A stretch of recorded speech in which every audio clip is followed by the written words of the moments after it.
right, and we are live.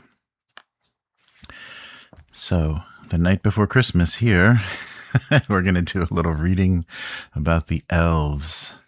So, welcome to Upturned Table, and we're going to continue our holiday exploration of Trudvang. So, this is the Trudvang Chronicles expansion supplement for Seed of Vanirs, the elf background for the setting. And this is Trudvang Chronicles, the first English version of the setting, and it's had its own, this with its own game, so it doesn't shake.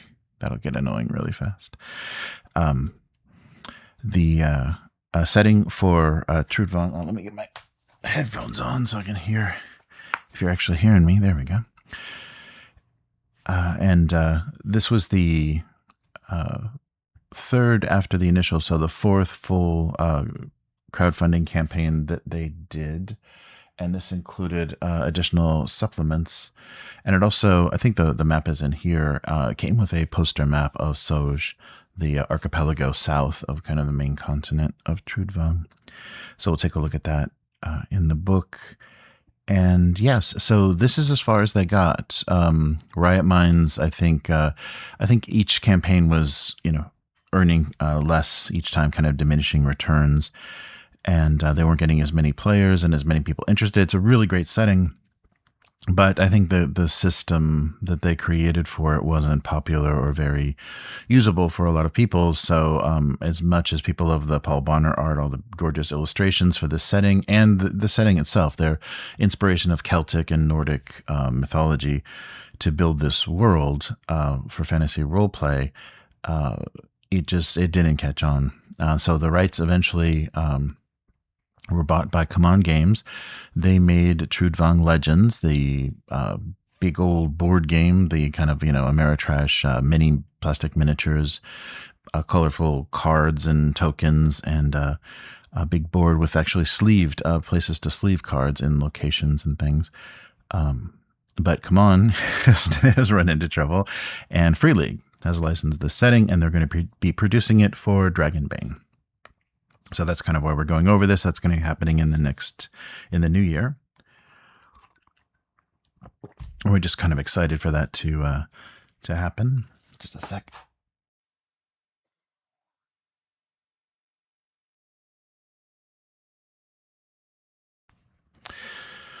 And so yeah, we've been reading from the source book from Jorgi's Bestiary. We did Muspelheim last time, and now we're doing the Elves. And we'll take a look and see what other sources they have. There's a great Paul Bonner art book that was produced, which has some commentary in it too. So it talks a little bit about the designs of things, which might be fun to see the inspiration. And as I promised, I don't know, that'll maybe be an after Christmas thing. I do have the 5e books, so we can take a look at how they adapted the setting to 5e, which may give us some clues about what it's going to look like in Dragonbane. All right, so let's get started. So this is Seed of Vanirs, the Elven lore. So this will be very similar, and it's also structured in the same way as what we read with the dwarves. There is a whole setting introducing the races of the elves, their origins, kind of background to the setting, and then their religion, the magic, festivals, time, diet, all those sorts of things. So this will give you some details about how they thought they were going to work in this setting. So it's going to be a bit different maybe than you're used to for Elves, but it is taken from, kind of the same sort of original texts, original sources that someone like J.R.R. Tolkien looked at when he was doing Lord of the Rings. So if that's interesting to you. Oh, let me get the local recording started as well. That'll be good for having a backup and something that I can actually edit a little bit easier. And then maybe do maybe an edited version of some of the audio, because some of it does drag on. So maybe just kind of the core parts of the descriptions, and then a nice set of the images. Like a slideshow of all the great illustrations inside. All right, so let's get started. So this is Seed of Vanirs. From that first misty dawn, when the ancient trees rose up through the dirt, and those first heavy drops of rain nourished the ground, the elves have lived in Soj. It was here that they landed, blades of light spearing down into the bright, unbroken beams alongside their gods, and seeded the first forests. Slowly, over many years, a new world began to take shape beneath their feet. Then as now, Soj was an inhospitable and isolated place, made up of islands surrounded by raging storm-tossed seas, towering cliff walls that rise hundreds of fathoms out of the sea. The land is blanketed by forests so lush and so deep that even the ancient dark woods pale in comparison to the enchanted forests of Soj. Save for Dalheim, which is inhabited by the Stormlandic descendants, and a scattering of the Thronelandic settlements in Aedras, there are few humans who have willingly chosen to settle in Soj. Why would they? The wilderness here is the most savage in all of Trudvang. The elves, by necessity, lead a nomadic existence, moving from place to place, as not to scar the land with the marks of their existence. They are guardians of this world, nurturing the land they have chosen to call home. Their lives are dedicated to protecting this place. It is about keeping nature in balance. Anything that might cause an imbalance is a threat. Unsurprisingly, for a race as ancient and venerable as these, Soj is not the only elven home. The seeds of the Vanirs have dwelt in this land long before humans. During countless millennia, elven groups have colonized many of the forests across the continent, including the Great Dark Woods. Theirs is a tragic story, as more elven tribes have been extinguished through the millennia, mostly by worm fire, than are present today. But elves are nothing if not incredibly resilient. They are survivors who find shelter in the most isolated and wildest of places, where most fear to tread, including the Great Ice Plains. About elves. The history of the elves is both rich and fascinating, stretching far back beyond the hours when man first cried out in despair of birth to a time before, when there was nothing. All species have their own myths and legends, and as time marches on, those myths spin in different ways, offering different morals or mysteries. The long-lived elves are no exception. There are a great many tales recounting how they came to Trudvang, and more tantalizingly, why. The variations may be slight, but those differences can be telling. There is no truth when time has traveled so far from the root of it all that none who were there to remain to tell the events. There is only memory handed down from one ear to another, being reshaped and reimagined through the telling. Though common to most of these legends is the belief that the elves descended from the cold darkness of space. Like spears of starlight, they struck the bottom of the world and settled. What role they played within the universe before their descent, or why they chose this location, remains a mystery, even to the Tjalds among their number. They did not make the great descent alone. At their side, their creators, the Vanirs, fell. The Vanirs were 900 in number. Elves were like children to these ancient ones, and looked to them as gods, for there was nothing they could not accomplish. In their honor, the elves built a city for each and every one. They had the power to fashion existence out of nothingness. With the help of the elves, they created and discovered the limitless possibilities of their new world, shaping it to their needs and desires.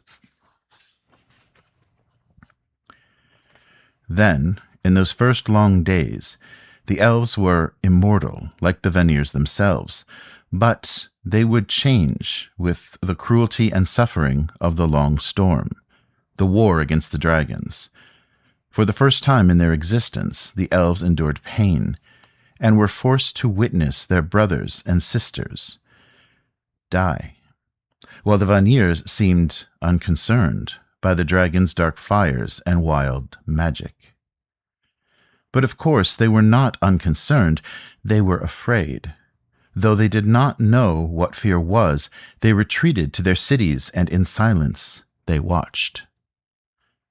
The elves waged battle after battle, suffering unimaginable losses, as they fought for the very soul of the world they had fashioned, and all the while the Vanirs remained silent and hidden in the shadows.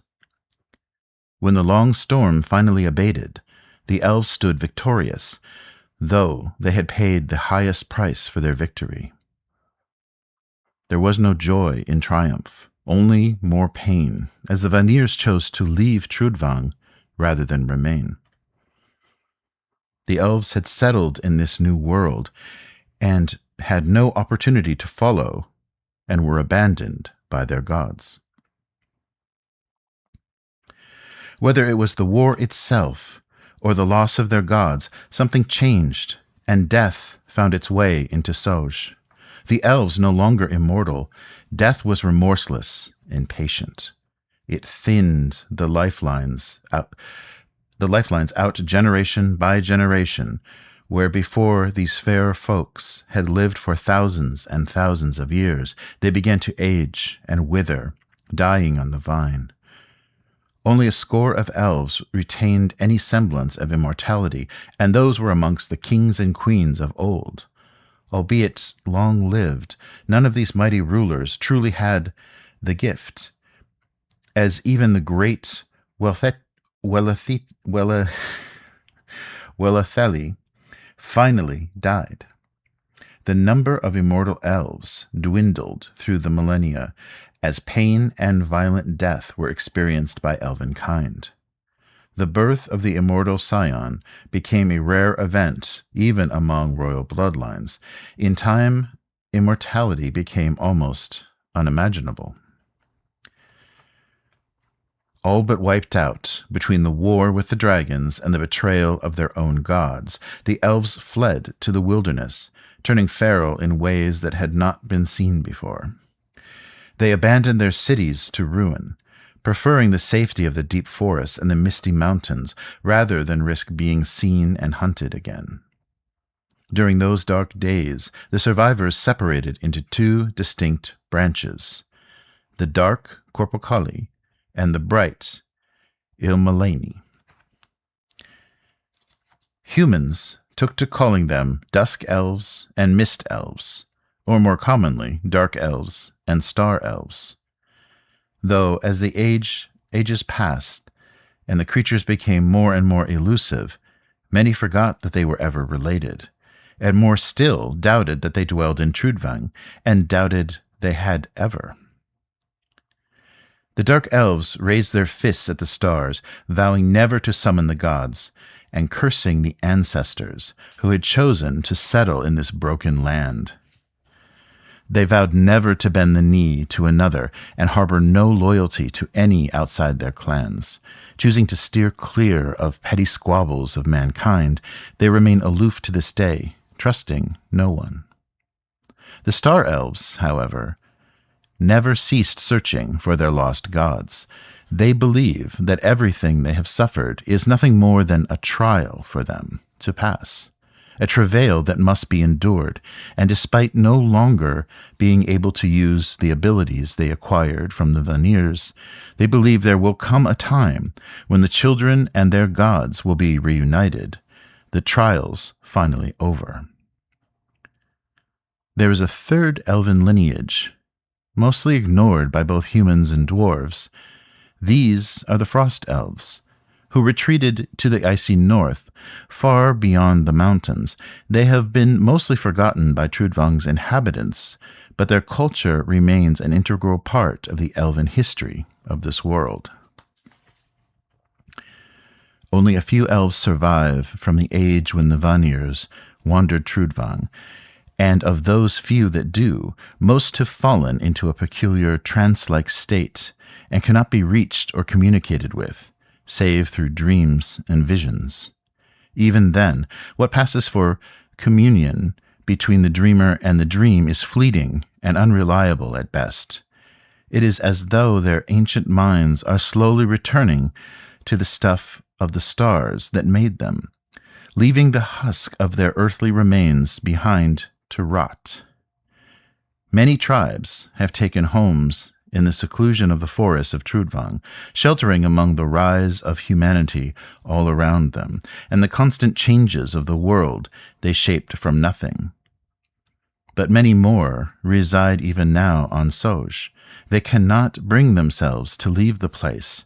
It was here they landed on the shores of Cilion's beaches and the first morning, and it was also here they waged the fiercest battles against dragons. Here, where their brethren fell, how could they ever leave? Ilmaleni. Every race has their own enduring sagas. Those tales are treasures that are passed down by word of mouth through the generations, offering an insight into the world that was. For the Ilmaleni, one of the most powerful stories revolves around how they came to seek out the towering trees of the Vlortis forest. Welitheli, the first High King of Sojlakota, lies at the heart of the myth. Ancient stories refer to him as Vainamojna, which may be an old title or archaic name that has come to lose its meaning nowadays, while Welitheli or Welithel are the most common forms of the High King's name, heard in the songs of both elves and humans. Why the elves started using the new name instead of the ancient one is a mystery, bound to remain unsolved, as the few who might know are long gone. It is not unreasonable thought to assume that it has something to do with the complicated relationship the elves have with their past, and the conflicting desires of simultaneously forgetting and remembering the grace from where they fell. So the story goes. With Welitheli's long life approaching its last breath, he bade his children to bear him up to the highest branches of the greatest of all the trees of Trudvang, so that he might die gazing up at the stars he had once called home. It is not uncommon for those to feel lost, to yearn to return home, so they carried him on their backs to the highest heights and held him as his last breath froze on his lips. Such was the emotion the old king felt, confronted by the enormity of what his people had sacrificed. He wept into death. Those final few tears flowing down his cheeks filled with more than just the old king's grief. 3 tears fell, 2 from his left eye, 1 from his right. As the life left Welitheli, those teardrops began to slowly crystallize, hardening until they became 3 precious gemstones. Their multifaceted faces glistened with haunting beauty, seeming to ache with the emptiness of all that had been lost, which caused the children who gathered up those stones, to believe them to be filled with the essence of the old king. They radiated a fierce heat against the skin, echoing the enchantment that was bound to them. These tears were treasures beyond compare. Few of the Ilmaleni wanted to leave the place where Welitheli himself chose to die, and instead settled close to the treetop within the fabled forest of Alturas, with Valkalainen, the ancient stargate, in its deepest heart. Gratandivdor is the site of Welitheli's death, and has become a pilgrimage destination for young elves seeking to know themselves, and is amongst the most sacred groves in all of the great forests. The first children carry great wisdom and knowledge within them, their roots reaching all the way back to the seeding of the first trees and beyond a time where there was simply the land, and that was in need of shaping. They are a peaceful folk, shy of strangers and suspicious of the ways of men, which they view as destructive in the extreme. So much of what made their forefathers' work enchanting and wondrous has been lost with the rise of mankind, tearing up the land to build their homes of stone, but this does not mean they are afraid. On the contrary, the Ilmalani are proud and haughty souls, convinced of their superiority over the other inhabitants of Trudvang. Humans have been known to call them Star Elves, amongst other names, due in no little part to their extensive knowledge of the celestial spheres. The Ilmalani are also referred to in some of the most ancient sagas of both the Thronelanders and the Eldfolks as Mist Elves, which draws upon the special relationship to the mists between the worlds. These poetic names are, of course, little more than pure human variants of the ancient elven words, but they serve to reflect how the existence of the Ilmalani is torn between one world and another, better place which they lost.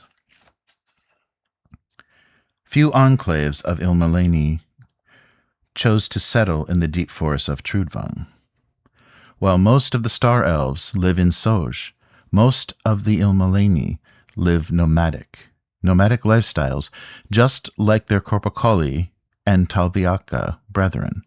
Even so, the few remaining permanent elven settlements in Soj belong to the Ilmalani, although the only real city is Valkalainen, which all others would be considered either villages or townships. Even northwards in the forests of Trudvang, where they live, the Vorsalan in Thorkal, they live the Havna forests in the Vincentia, or the Bile fields in the northern Westmark. They tend to build few permanent or semi-permanent or even seasonal settlements, usually well hidden within the treetops in spots where the starry skies can be better seen during the nighttime. The Ilmalani consider themselves to be traditional keepers and hold secret ancient wisdoms of the Star Children, preserving the old ways. Few of these elves chose a life outside of the mighty forests, where they feel most connected to the land. Perhaps unsurprisingly, their society is driven by the search for the ultimate answer. They crave understanding. Why did the gods leave them after they shed their blood for their struggle? Was it in punishment, as some believe, or a trial, as others think? Or is it something more sinister? Some of their numbers believe they have formed remnants of darker forces, the traces of ancient magic that was used to banish the gods from Trudvang. The sadness is, no one knows the truth, neither do they, where to look for the answers, so it is perhaps natural that they clutch at straws in hope of understanding where there is none, clinging to their traditions, although their meanings are long gone. The Ilmalani honor the ancient pacts, guard forgotten temples, and protect demonic knowledge from falling into the hands of those who would wish evil upon Trudvang, thus upholding the traditions their gods bestowed upon them. But the fight and the search are difficult, and they struggle in the face of the most daunting foe of all, the enemy of memories and dreams, time. Star Elves know this adversary well. They see their civilization crumbling day by long day, as it succumbs to the ravages of time and the people and their kingdoms. It is natural, of course. Nothing can live forever. Not once it yields its immortality.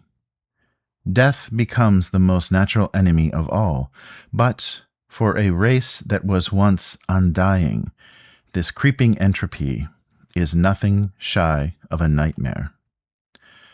Of the Ilmalani and Corpacoli, the Star Elves have the friendliest contacts with other people, occasionally trading and sharing stories with the humans, or more rarely, the dwarves. The interactions, as rare as it is, have shaped the image of the elves in Trudvang. Even if friendly, these contacts remain rare occurrences with the Star Elves, doing all within their power to keep their communities hidden from human eyes, as they seek to protect their secrets and precious relics of the old times from thieving hands. Physically, the Illumalani can more often than not be distinguished by their kin, from their kin, by their long white or blonde hair, their hauntingly pale complexions, and smooth, often expressionless faces. They betray little in the way of emotion, though someone gifted with the sight may see a flicker of more intense ones reflected in their eyes. Some few Ilmalani bear traces of the mythic Norim elves, black hair, but it is most unusual mutations born by only a handful in every generation. In terms of clothing, most wear long, light jackets, coats or cloaks, and adorn themselves with beautiful silver and gold necklaces and other intricately fashioned jewelry, replete with motifs from either the starry sky or the tall tree. Their hoods are sewn from a marvelous fabric called shimmerweave. It is called by some that the material is woven from the silk of a silver butterfly's larva and the strand of a web harvested from the nests of giant spiders.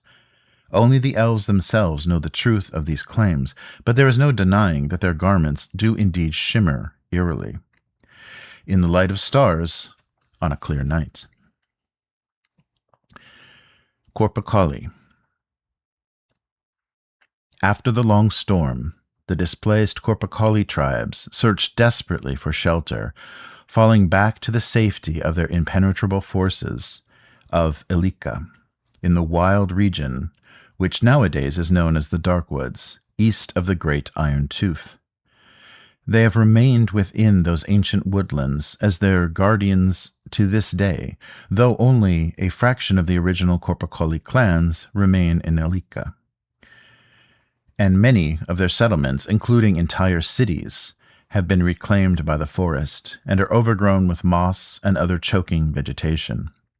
It is only a matter of time before the mighty woods devour and abandon the cities once and forever. The Corpacoli tribes have not disappeared. The cities they founded after their northern migration at the end of the Age of Dreams may be gone, but they themselves have adopted to a wilder, nomadic way of life. The Dark Elves now inhabit a whole range of the Dark Woods, spanning the entire breadth of the continent, while others of their number have migrated into the southern woodlands, like the Copperwoods in the Stormlands or the Orkhelm in Thulkal. The Corpacoli fiercely reject the sedentary life, and even if they claim specific woodlands as their domains, they move their encampments within these forests as seasons pass, always respecting the nature cycles of the woodlands that they inhabit. They may have fixed cemeteries and holy sites, but they never build cities or permanent settlements near them. They have learned the lessons of the past, but know enough to grasp a fundamental truth. They have to find their way to fight time, the eternal enemy of elves.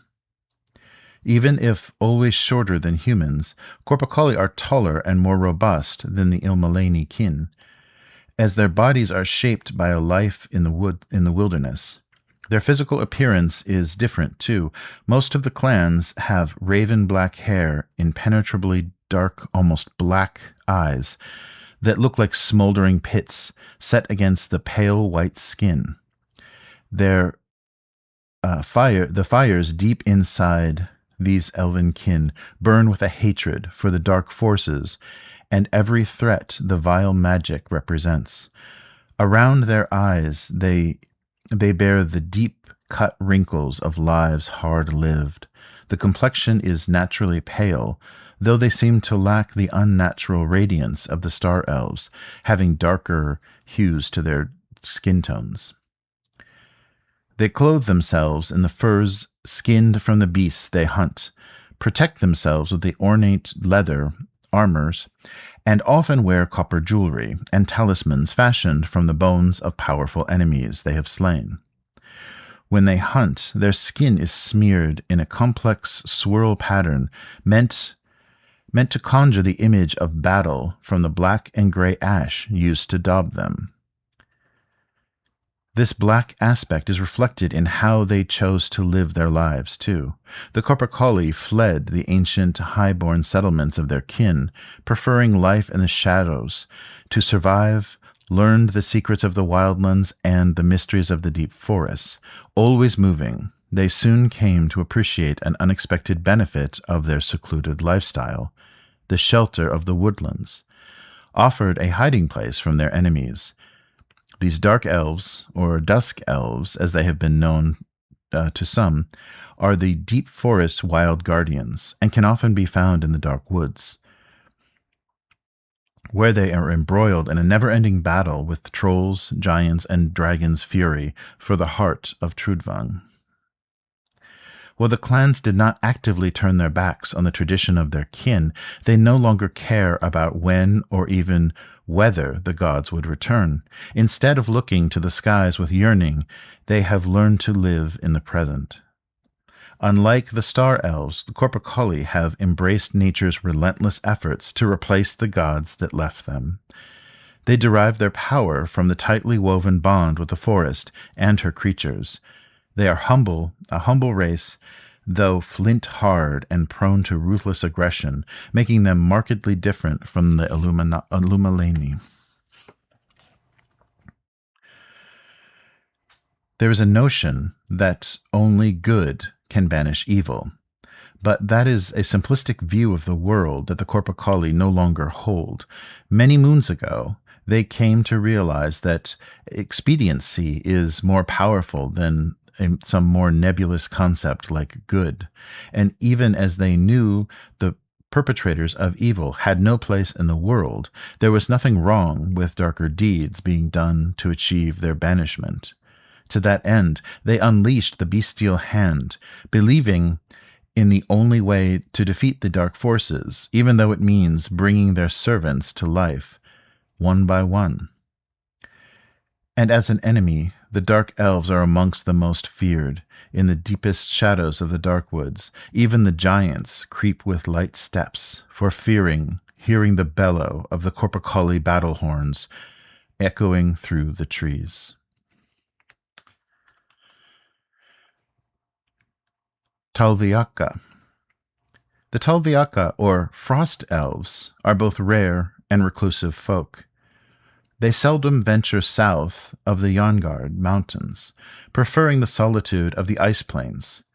Indeed, sightings are so uncommon, many simply refuse to believe the Talviaka exist, at least as a separate race, but rather argue that these elves are nothing more than remarkable than Korpikali, who have chosen to live in the harsh realm and shy away from the encounters with living souls wherever possible. It is not an unreasonable belief when one considers the essential truth that all elf tribes were, so many millennia ago, indeed the same.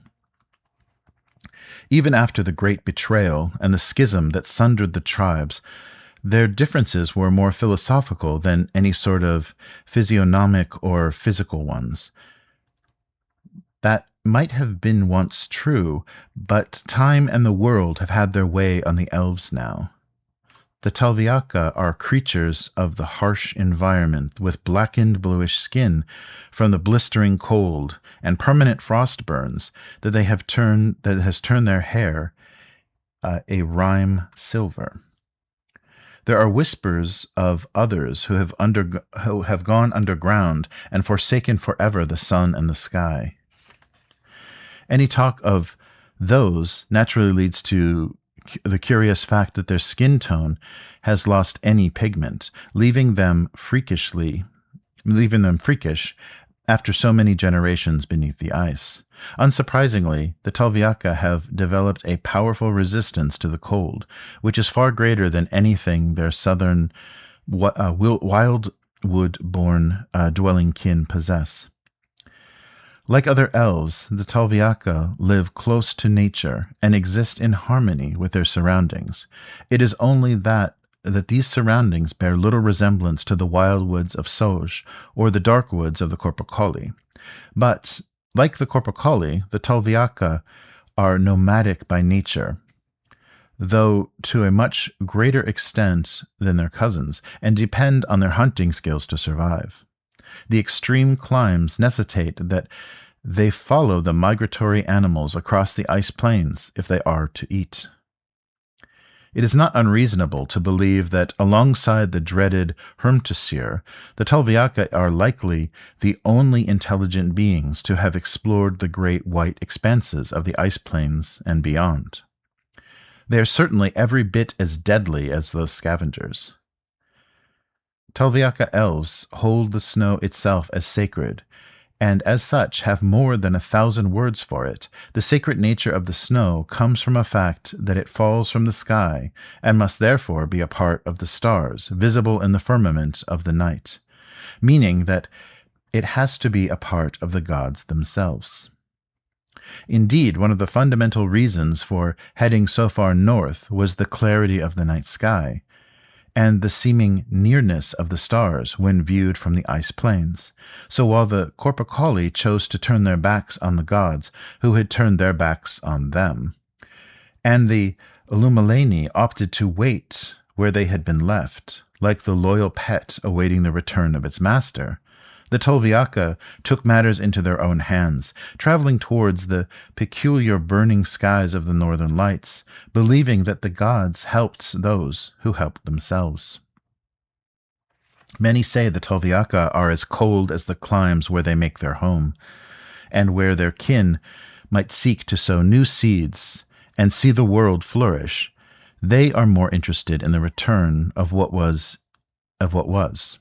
Indeed, these desires to return is best seen within the representation of the Kulanamyo, a hauntingly beautiful mask the nomadic folk carry with them at all times, setting up a new shrine for each new encampment, where they offer up the prayers not to the Vanirs in the sky, but rather to the mask, which they remember as the mask of their gods,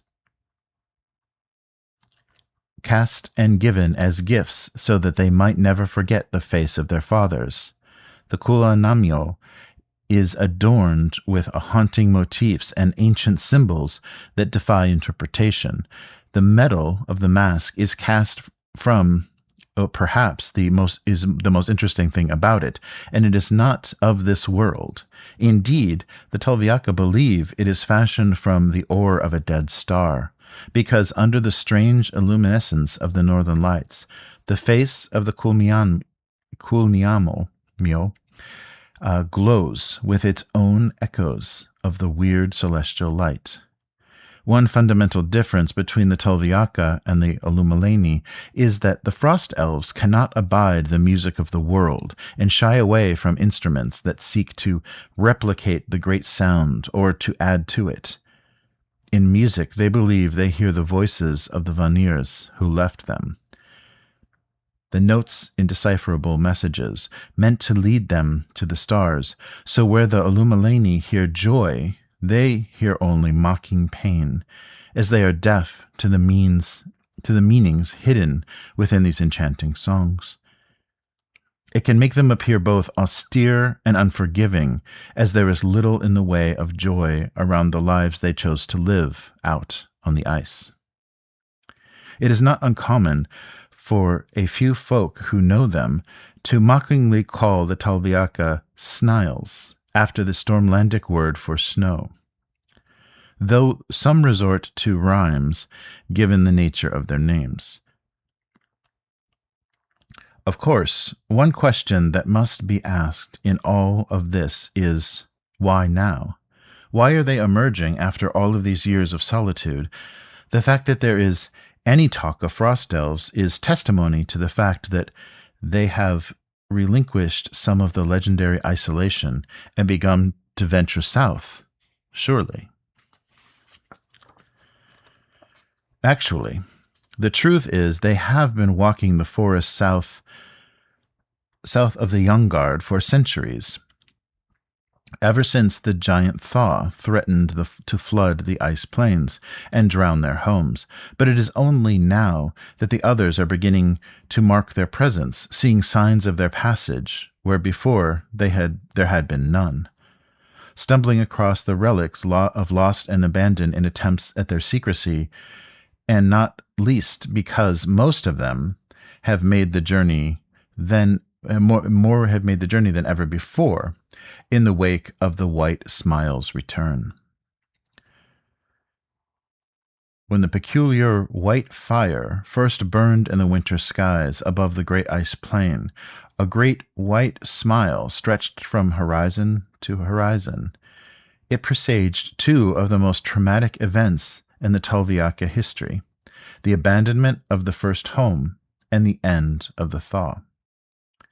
The white smile hasn't been seen since, until now, where it is witnessed by Talviaka hunting parties. It is considered the gravest of celestial omens by their seers and causes great concern.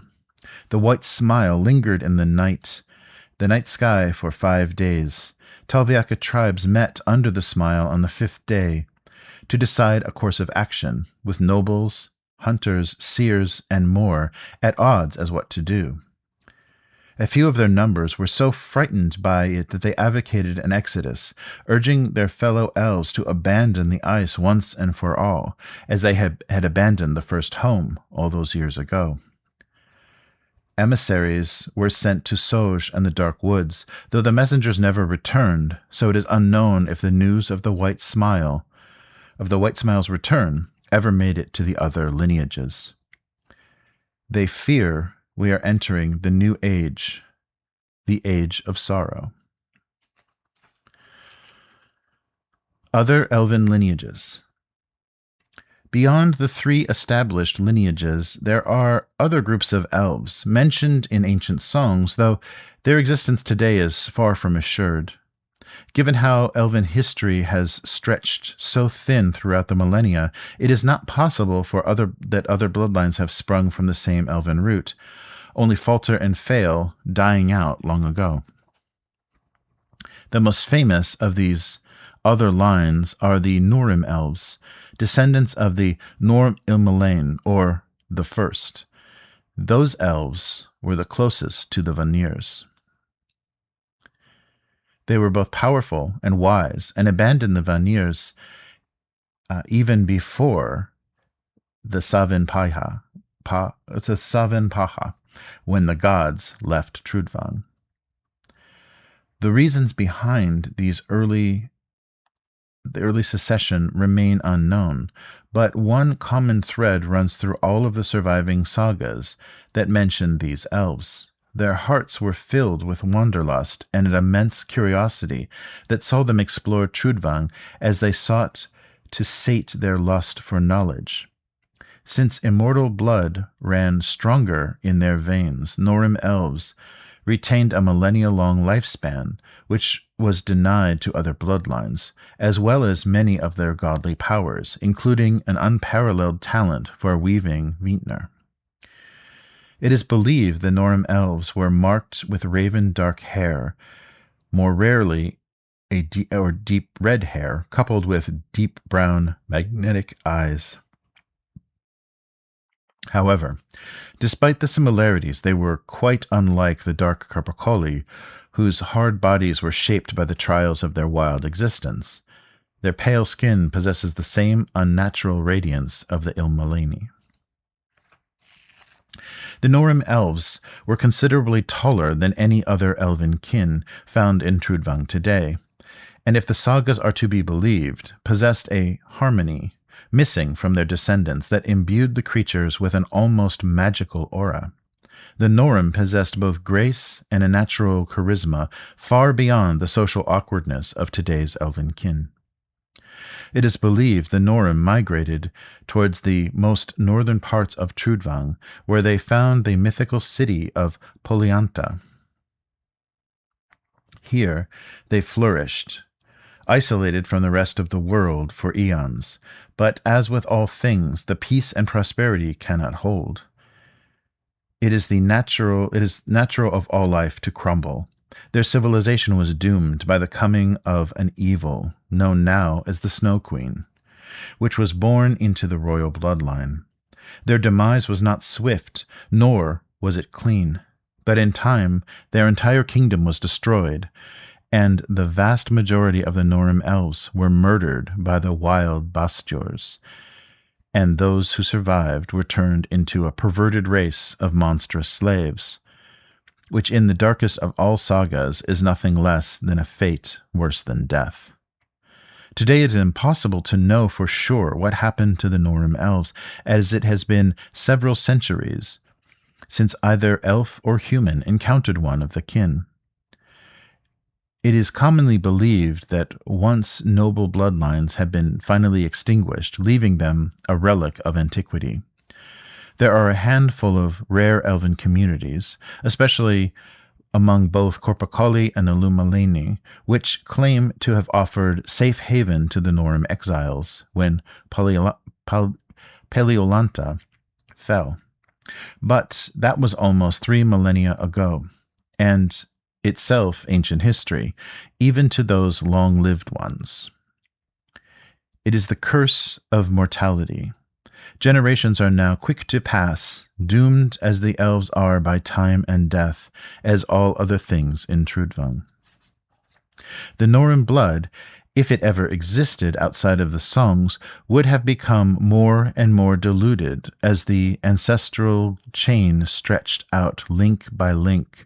Whatever the truth, nobody in the surviving communities possesses the mystic powers the sagas attribute to the legendary Norim. There is a melancholy to the stories of the Norim told by their descendants. There are the tragedies at the heart of the memory, and they are cherished by the elves, who find enduring wisdom within their pain. They rarely share these sagas with humans or dwarves. Most elves themselves do not believe that these tales being cautionary fables, their events considered too fantastical to be true. A perfect example of this world would be the story of Yarnkiel, the secret city supposedly constructed by the Yarnkilia, or Iron Elves, somewhere in the northern dark woods.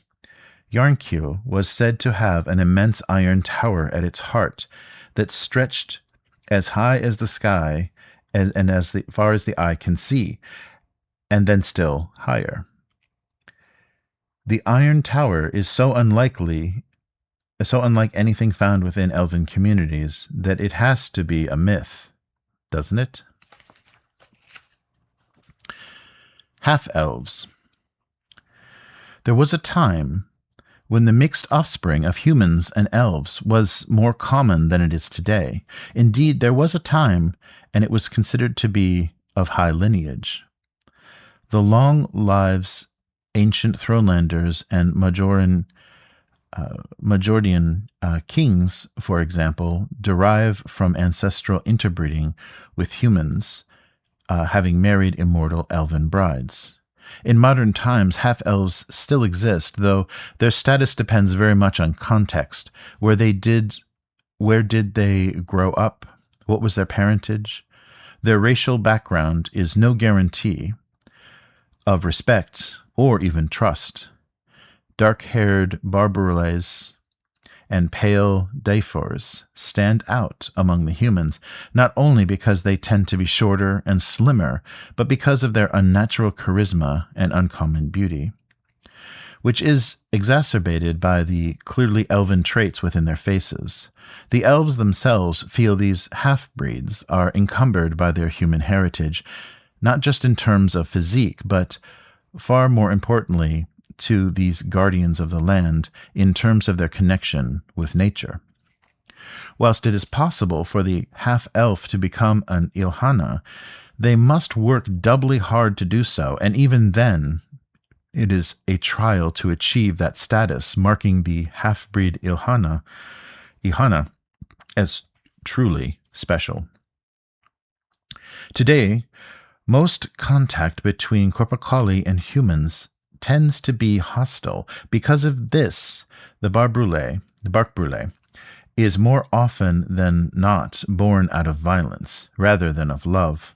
Exceptions exist, of course, though they are increasingly rare. Corpacoli fall in love with humans, and if they fall in love with humans, they are scorned and exiled by their own tribes. It is rare bark brûlé a child is allowed to grow up among the Corpacoli, and despite being adopted into the tribe, will be constantly tested by their companions, the Dark Elves, and never completely trusted because of its human-tainted blood. On the other hand, the quality of life for the bark brûlé that grows up amongst the humans entirely depends on what kind of community they are lucky or unlucky enough to be born into. Lone rangers and hunters in the wild, for example, can raise a bark brûlé, a child, without a second thought to its origin, whereas Wildbrons, for example, fiercely hate the copperwood Corpacoli, who have always been their enemy. The bark brûlé, growing up among their number, would likely not reach adulthood, given how violent childhood can be. However, once the harsh rite of passages have been overcome, all Wildbrons will recognize the bark brûlé as a brother, worthy to shed blood and sweat in the shield wall alongside them. All previous dislike and distrust then cast aside. Daifirs are more often a result of love. Songs are filled with the countless tales of passion between human heroes and beautiful pale elven maidens, of hearts lost and hearts won with courage and feats of daring. The reality is more often not less romantic. Ilmalani generally have friendlier relationships with humans when compared to the Corpacoli cousins. Nonetheless, Ilmalani harbored the deepest sense of superiority to other species. It is not even conscious, but rather so deeply buried within their psyche that it can be said they were born with it. For them, humans can hardly be considered worthy life companions. Daifirs, therefore, like all half-elves, are rare. Most inhabitants of Trudvang will never set eyes upon one, but if they were, it would be found in the areas where the Ilmalani tribes have fostered closer relationships with neighboring human colonies. Somewhere like the Thronelands, the settlements on the islands of Idras, perhaps, though in truth, even there they represent such an insignificant percentage of the population, one is unlikely to mark their presence.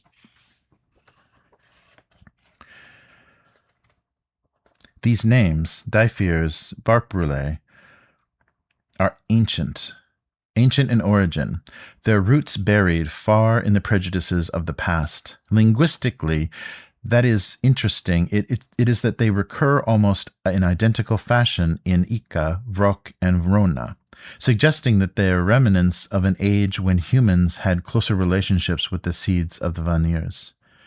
There is no specific word in any of the tongues that adequately describes a mixed offspring of Talviaka and human. The curiosity may well be explained by the isolationism which for millennia characterized the Frost Elves.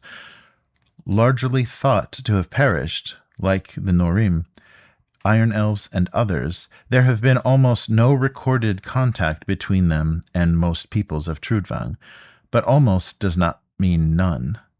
While their aspect may be unknown, it is possible that for such a half Talviaka growing up in the Great Ice Plains, they may well appear similar to the Barkbrule, albeit they're with darker skin, but that is merely guesswork. It is not unlikely that stories of the Frost Elves having silver shimmering locks and darkly hued skin because of their environments are based upon false assumptions, and the influence is more genetic than environmental. Elven languages. Elves of antiquity spoke Fornica, the melodious root of today's Ika. It was a beautiful musical language used by all of the elves' lineages before the schisms tore the bloodlines apart during the fateful days of the Long Storm. Nowadays, elves speak Ika, but this is an incredible number of varieties of this tongue, each variant shaped according to the region and the specific elven tribes. All of the unique dialects of Ika are still understandable, even among the most disparate of the kin, but have been separated by millennia, like the Talviaka and Ilmalani. This is the testimony to the elves' deep-rooted attachment to tradition. Wherever they grow up, whatever elven culture they belong to, they observe the rites and rituals of the past. It is uncommon for elves to learn other languages, or even feel the desire to, as they live isolated lives in nature, content in solitude. Those who most often deal with humans or dwarves have learned the basics of Rona, Vrok, or Futhark to help make themselves understood. Elven names. Elves harbor disdain for the human and dwarf habits of bearing elaborate names that mark their lineage or a tie to any given place. Surnames are virtually unheard of, and the patronymic or slightly more common, although they remain rare. This is due in no small part because of the great enemy, time. These long dynastic names are nothing short of a reminder of once what was and what has been lost. It is easier for an elf to stop believing in the dynasties long ago, so long with the fall of the Valagina at the end of the Age of the Queen. The habit of family names was cast aside. This does not mean that the kin do not revere their ancestors. Far from it. In fact, they believe that everyone must prove themselves before proclaiming their father's name, like it confers honor. An elf is usually named by a single word, unique to the identity of that one elf within the tribe. A newborn will not be given a name of a living elf, and since elves live in small communities, they rarely need more than one word to identify an individual. This is equally true of the few remaining Ilmalani stable villagers of Soj. An elf's name is unique, or it is at least unique amongst their tribe or clan. Should they ever need a more specific name about an individual, perhaps between the meetings of different tribes, elves may add an adjective to the name as a clarifier. These may be the sobriquets related to the qualities like Kilpihi, the brave, Silsinka, the fair, Vainlanyan, the treacherous, or refer to a deed, be it famous or infamous. Normanhias, the worm slayer, Pohaka, the human lover. Most common in those situations, though, the elves would be called after the place where they were born, like Valivia of the Great River, or a specific lineage, like Jepiua of the Shimpormonia sons. There are no fixed rules when it comes to referring to the elven tribes and clans. Some bear names that may have lost all meaning through the centuries, while others are labeled with famous ancestors or heroes. Many other tribes and clans get their names from totemic animals or trees, like the Suispanacia, the red wolves, or the Tamankampuchans, or the sons of the fallen oak. Attire and ornaments. Each elven tribe has its own long-standing tradition when it comes to their dress. In that bygone age, the elven kin were almost flamboyant when it came to the decorative fashion they clad themselves in, and even more, so intricate jewelry that they wore. But in time is no friend, and as they have become increasingly feral with their distancing from the civilized world, so too has their appearance. Now only a few of the old relics of the old ways survive. Notably, these include the girdle, or the thick belts the tribes tend to wear still. Korpakali manufacture their girdles from branches and poles, whereas the Illumalani weave theirs from more delicate fabrics and happily adorn them with pearls and ambers, and the Talviaka from the sealskin or bear pelt.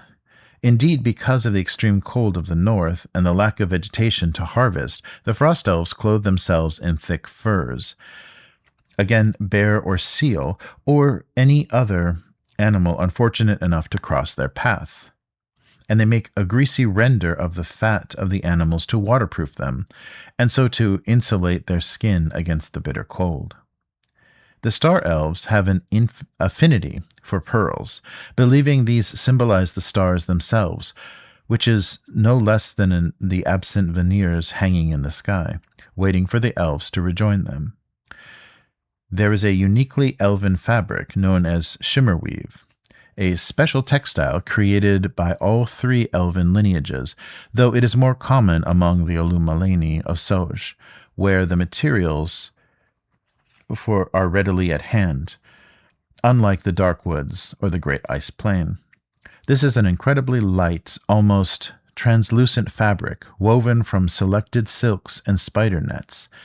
Only the elves know the secrets of its weave and how to fashion variations of its properties from a different balance of constituents. The very best creations are exquisitely done that the wearer's silhouette cannot be distinguished during nighttime, rendering them all but invisible, while another form of beautiful weave is crafted with the intention of making it shine under starlight. Silk is common in Soj, with the elves here the only tribe to know the secrets of its manufacture. Elves in the north must use fabrics for their attire. The Korpakali in the dark woods have devised techniques for obtaining vegetable extracts that can be used in weaving of textiles from a variety of plants, but animal skins and furs are by far the most commonly used materials. It is even more true that the Talviaka have been forced to make do and mend by the harsh landscape where they reside. Vegetation is almost non-existent on the Great Ice Plains, and what little does manage to survive and flourish is on the permafrost is too brittle to be of any use in traditional weaves. Hence the culling of seals that has become something of a survival right of the young males of the tribe, who venture at the start of the season to find skins for their people. Elves often carry with them the somanta. This is a form of hat and cloak worn together from wicker and reeds. The somanta is an effective forest camouflage that serves as a second purpose, providing protection from the inclement weather.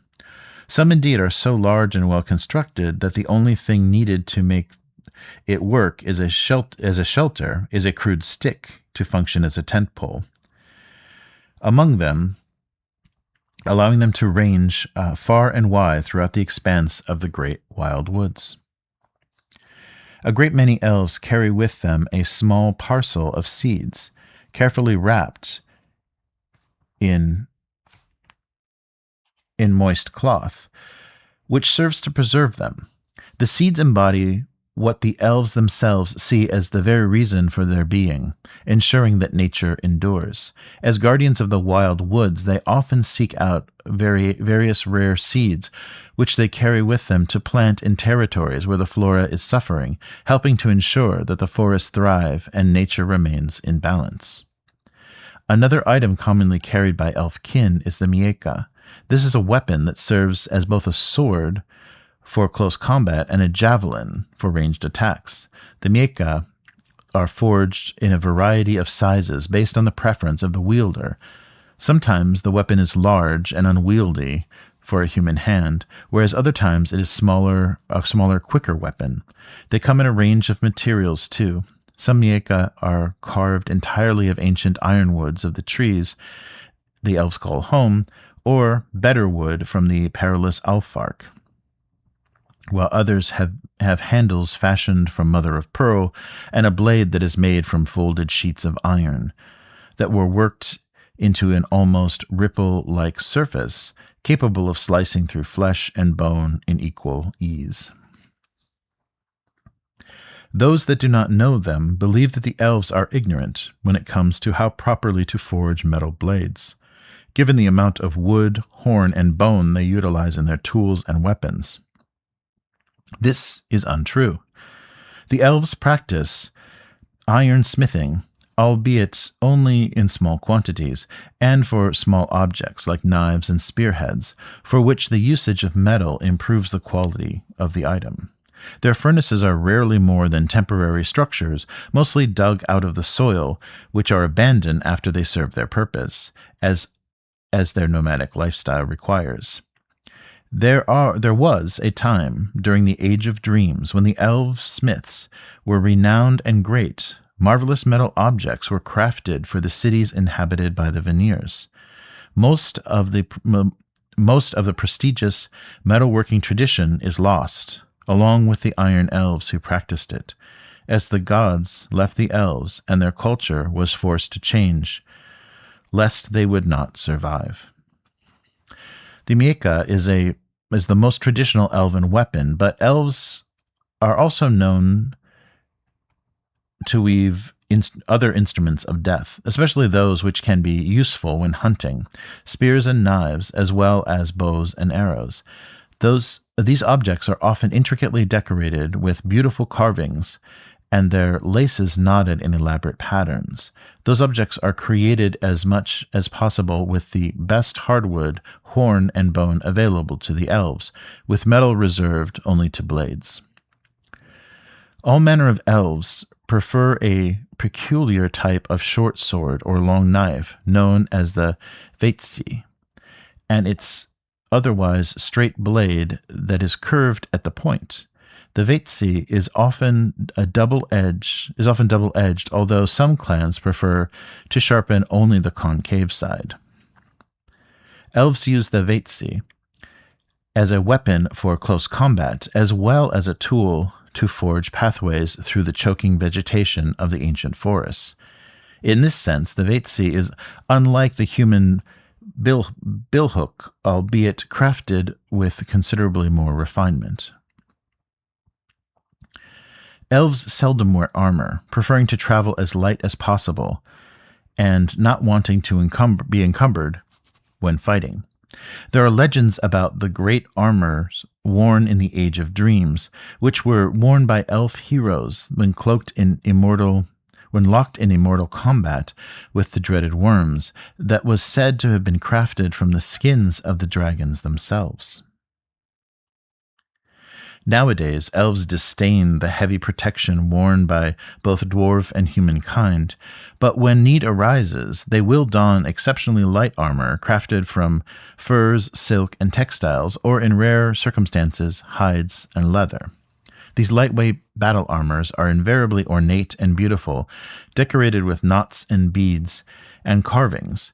Some tribes even craft exquisite armors from the precious alfark trees, fashioning the jackets from the scales of the alfark tree's trunk or from the wicket of which is intertwined branches, that might be worn by their chieftain and heroes. These objects are rare and incredibly precious, and are likely worn during grave wars rather than petty skirmishes. These scaled Arfalk armors are generally worn among the elite of the Ilmalani of Soj, as the precise trees rarely grow anywhere else on the continent. The tradition. In the time before the elves wandered with their gods, it was an age of bliss. They were content, connected with the world and their gods. They were bestowed with abilities nothing short of divine, including the gift of undying, and it was wonderful. Alas, in those dark days following the Vanir's abandonment, these divine powers faded one after another until they were bereft, essentially mortal, and forced to rely upon the knowledge they had gathered and the skills that they have mastered, making their traditions all the more important. For elven kind, there are only 4 predominant traditions that guide their actions, helping them making sense of the world: nature, gifts and debts, yoiks, and Vitner.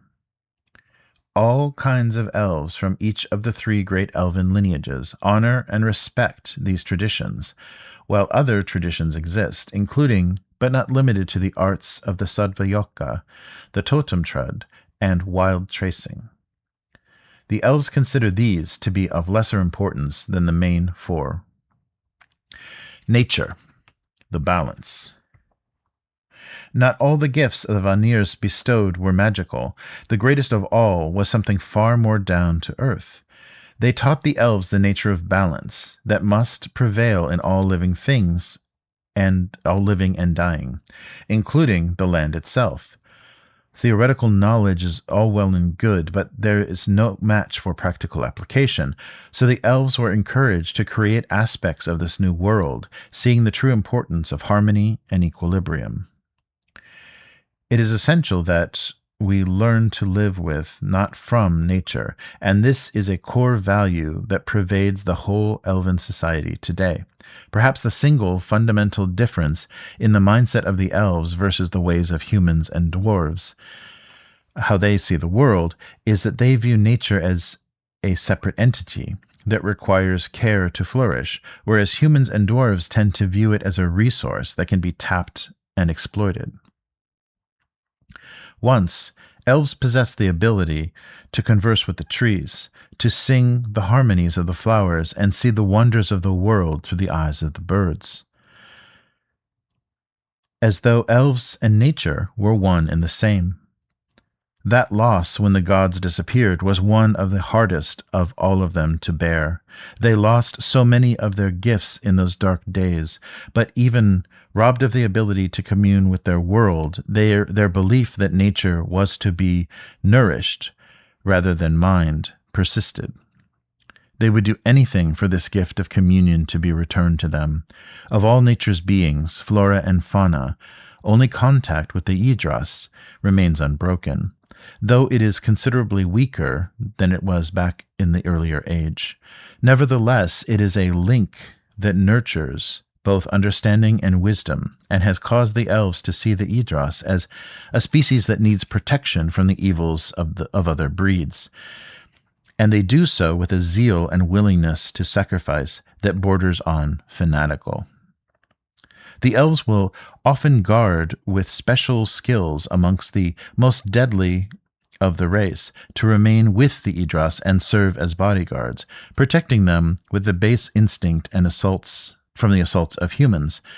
Some will become zealots when it comes to following this duty, taking the charge so much to heart that they will not allow another living soul to enter the forest where Idras reside. Gifts and debt. The elves were granted a great many gifts from the Vanirs, but those gifts came with a price.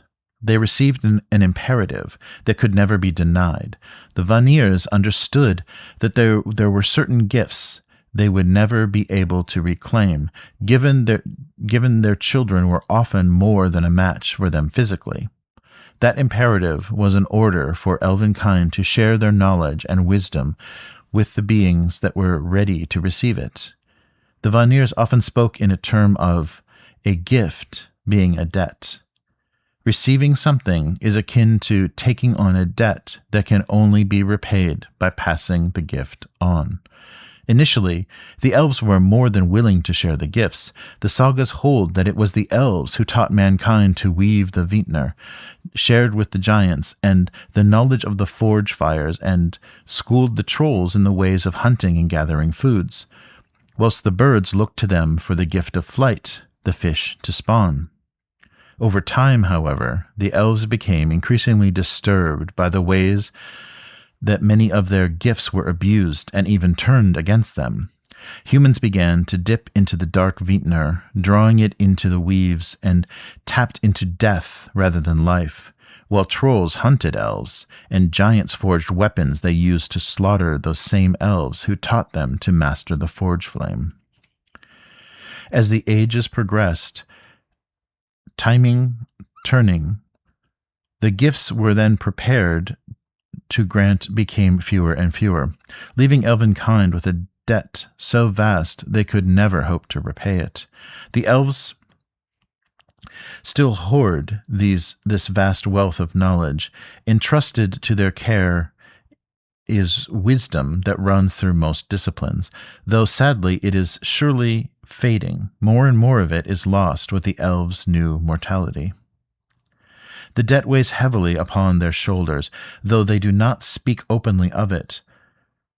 Many of their kin are keen to finally get rid of it and will go as far as to argue that the Vanirs are not coming back until the elves have repaid every last burden of debt.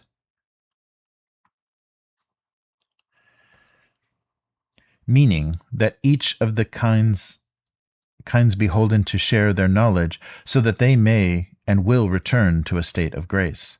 Others argue vociferously against this perspective.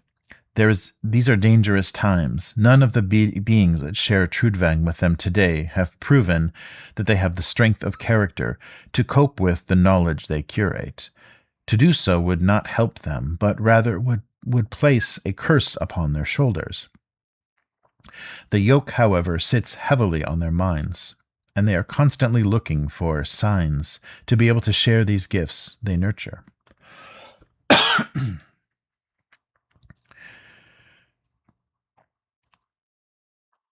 There are growing factions within both Dark Elves and Frost Elves who doubt the Vanirs will ever return, and as such, any debt owed to them has been written off by their betrayal.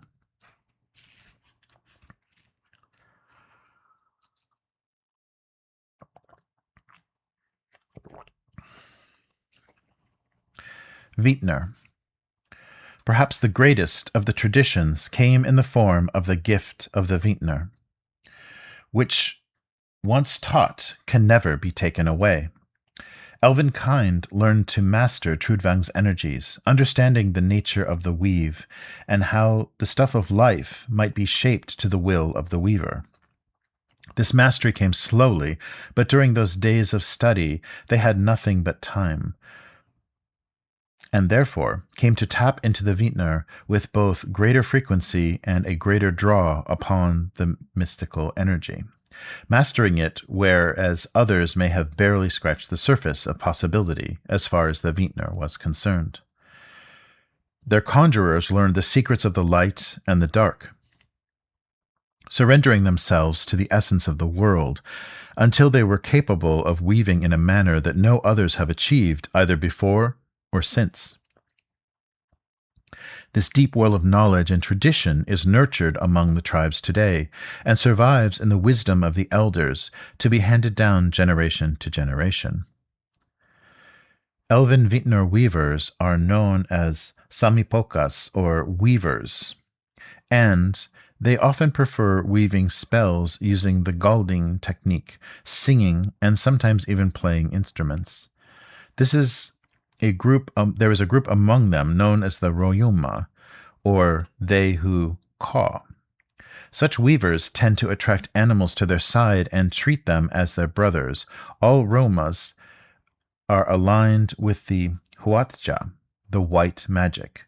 While humans turn to their gods in times of desperation, dwarves look to the deep heart of the cold mountain, and trolls prostrate themselves before the dark throne of their horrid divinities as they seek answers. Elves know for sure that their gods abandon them, and therefore answers cannot be easily sought.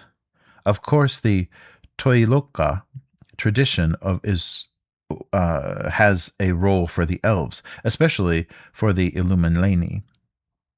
But many children of the Vanirs have begun to give themselves to the Vintner, understanding that it is a source of all things. Their bond to the Vintner is older than the first trees and runs deeper than any of these summer children of Trudvang could ever hope to fathom. One needs to understand that the elves don't see magic as a weapon to be wielded or a tool to shape the world, but merely a way to protect the balance. Should the equilibrium be lost, so too will all else, and that can never be allowed to happen. To this end, the greatest fear remains the threat of the dragons, banished once in the long storm, will once again rise. For without the power of magic, they would have nothing to stem the tide in a battle that would surely see the end of all things. It was the Vanirs who taught the first elves how to weave Vintner, and through the millennia the seeds of the Vanirs have forgotten more secrets than all other races together could ever hope to learn. Beyond that, though, the elves of antiquity have also learned mysteries from the first Yggdras, the most powerful of all, and exchanged the knowledge with the fabled Fjol trolls. Quite possibly, the creatures nearest to the Sungorants that shaped Trudvang at the beginning. During the Age of the Queen, elves shared the gifts of Vintner weaving with the humans of Throneland, and from their knowledge it spread. This is the reason why elves are often inextricably linked with Vintner weaving in the commoner's mind, and why some fanatic Gavlians remain hostile towards elves who are considered to be corrupt, as are all other Vintner weavers. Yoix and the musical tradition. Yoix, pronounced yoix, is the collective noun that serves to encapsulate the songs the elves learned from the gods. These yoix told of how the world would be built and how it would stand against the ravages of time and entropy. There was so much wisdom for the elves to nourish and nurture from these songs. Yoix were passed down from generation to generation. These are sacred songs of the heart, as much and such much is made of them, being learned by heart. The greatest fear is that memory fades, and the death stealing it into the everyday life of these long-lived tribes, that knowledge will one day be lost. Elves can often be heard speaking to each other through songs, for there is a magic within the melodies and harmonics, including the song of creation, and the songs of unmaking that bind all living things together. Often, these verses flutter off their lips, shaped by the past, but confronting the bitter truth of now.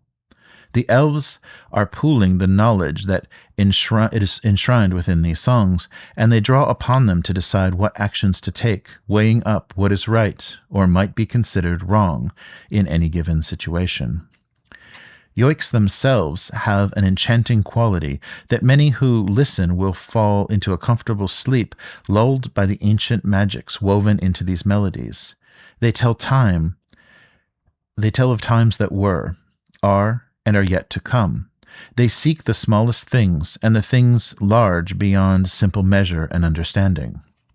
Since many of the elves gather together to sing yoiks, sometimes flat drums known as rumpo are used. The best of these rumpo drums are fashioned from dragon skin and are only used when singing sagas of the long storm.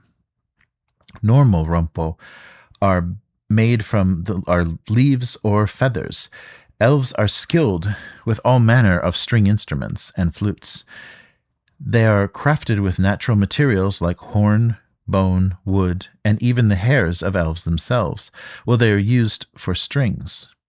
Elven artisans, especially among the Korpakali of the Dark Woods, know that the wood of every tree can be used for flutes, producing different sounds, and that they mostly wander the forest examining different fallen branches for perfect harmonics. Elven music has enchanted the peoples of Trudvang for age upon age, as a single word in the ancient Fornica language, melodiously sung by any inspired Ilmalani, can provide feelings and tap emotions deep in the heart of even the roughest of the wild folk. This is even more true when the enchanting elves' voices are used for wordless tunes, with the harmony of the elven instruments echoing in the forest. Those who master these instruments are known as the Kajol Talinga, or Rings of the Stars, and such artists are highly valued amongst the elves. Their gatherings, sometimes called Kale, can last for hours or even days at a time and leave whole forests ensorcered. Such are the singers' arts.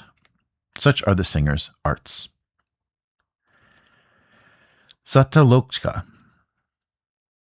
There was a long-standing tradition of craft work amongst the tribes. With incredible manual dexterity and fine motor control, the elves are particularly skilled with their hands, creating objects of incredible beauty from the most natural materials of the world. Forging wicker, braiding, and elaborate wood carvings are common, but there is one art that is venerated above all. The elves call it Satalochka. Translated from the ancient tongue, it means eternal construction. But what does it actually mean? The elves have always been close to nature as guardians of flora and fauna and wardens of the wild woods and forests. The symbiotic relationship between the elves and their forest is such that it isn't a stretch to imagine that they are one and the same, inseparable. Life, essentially, with the pernicious influence of time wreaking havoc upon it all, is connected in one unending ecosystem that binds every living thing and understanding that, and learning to harness it is an art the elves call Satalochka. The secret is to shape nature to serve their purpose, without perpetrating violence or destroying the unique and innate wonders of the magic in the natural process.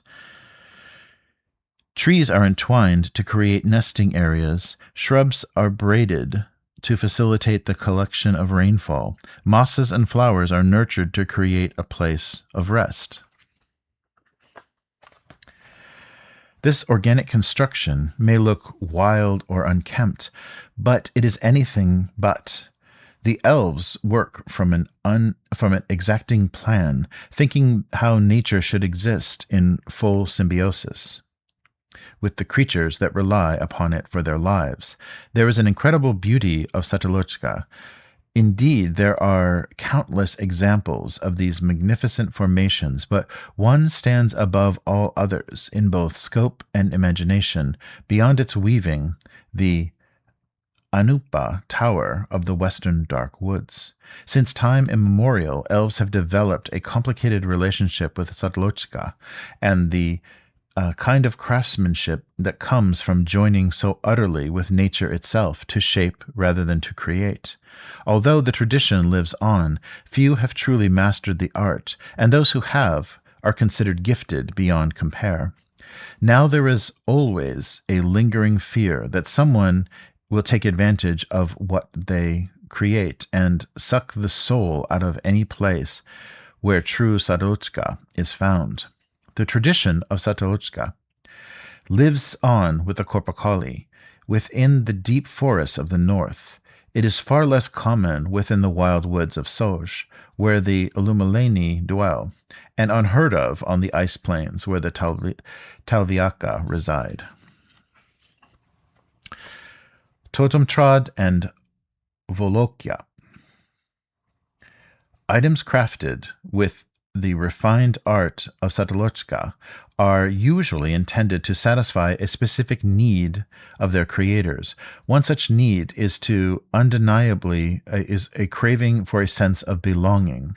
In no small part because of the Vanir's abandonment, this is especially so for the Korpakoli. It goes beyond any sense of family or tribalism, although there is no doubting that just how important an understanding of heritage and tradition does go for a long way in defining their cultural identity. One might argue that if all living things are part of a single organism, this knowledge is fundamental in regards of showing where on the body of all things the elves reside. If it were a tree, it would be akin to identifying which branch they belong to, or which budding leaf they call home. The elves themselves see it much in the manner of that of unending labor of long years to produce totemtrad. These totemtrad are totem trees, and are still living trees that shape into the likeness of various animals and creatures, each felt close to the tribe. To be close to the tribe. The trees are formed when they are small, lovingly tended so that they grow larger, maintaining their shape. They become more powerful totem animals. Some are more venerable totem trees are molded with copper oaks, and have lived for several thousands of years already, and may live for several thousand more. A traveler might encounter several of these totem trees acting as a kind of border demarking the homelands of different tribes. They can also serve as a warning against trespass. The totem trees act as a lesson, teaching the visitor of the elven history and culture long before they ever met. Wise hunters and expert wildfolk have long since learned how to avoid an area defined by totem trees, knowing well that the elves who dwell there will not be friendly to trespassers. Sometimes, Satlochka is to create a border marker which are way more effective than the normal totem trees, the Volikya, which ignorant humans have started to call log trolls. Only the spiritually animated Ihana, using ancient and mysterious Troiloke rituals, can create such guardians. These enormous creatures are born from seeds, wood, stone, and animal bones and leaves, and may even occasionally contain metal objects like weapons, nails, and chains. Their appearances vary, but most Volikya have oddly humanoid silhouettes. Stories tell of how they skillfully use roots and branches as if they were hands or even tentacles to grab, immobilize, and kill enemies of the elven race. Unlike the totem trees, they can move and have a minimal kind of sentience. Able to obey the wishes of their creators, the Volukya are usually guardians of the elven settlements, as well as powerful allies when elves march to war. Wild tracing. Totem trees are part of the natural landscape in which the elves have learned to express themselves. In the same way, it is believed by some that it was an elf who first taught men to use wild tracing, the art of leaving signs in the wilderness. They began laying out rocks, branches, and shaping things in nature within the long storm. The signs they created functioned as warnings to other elves who stumbled upon these same places, and the threats that they contained.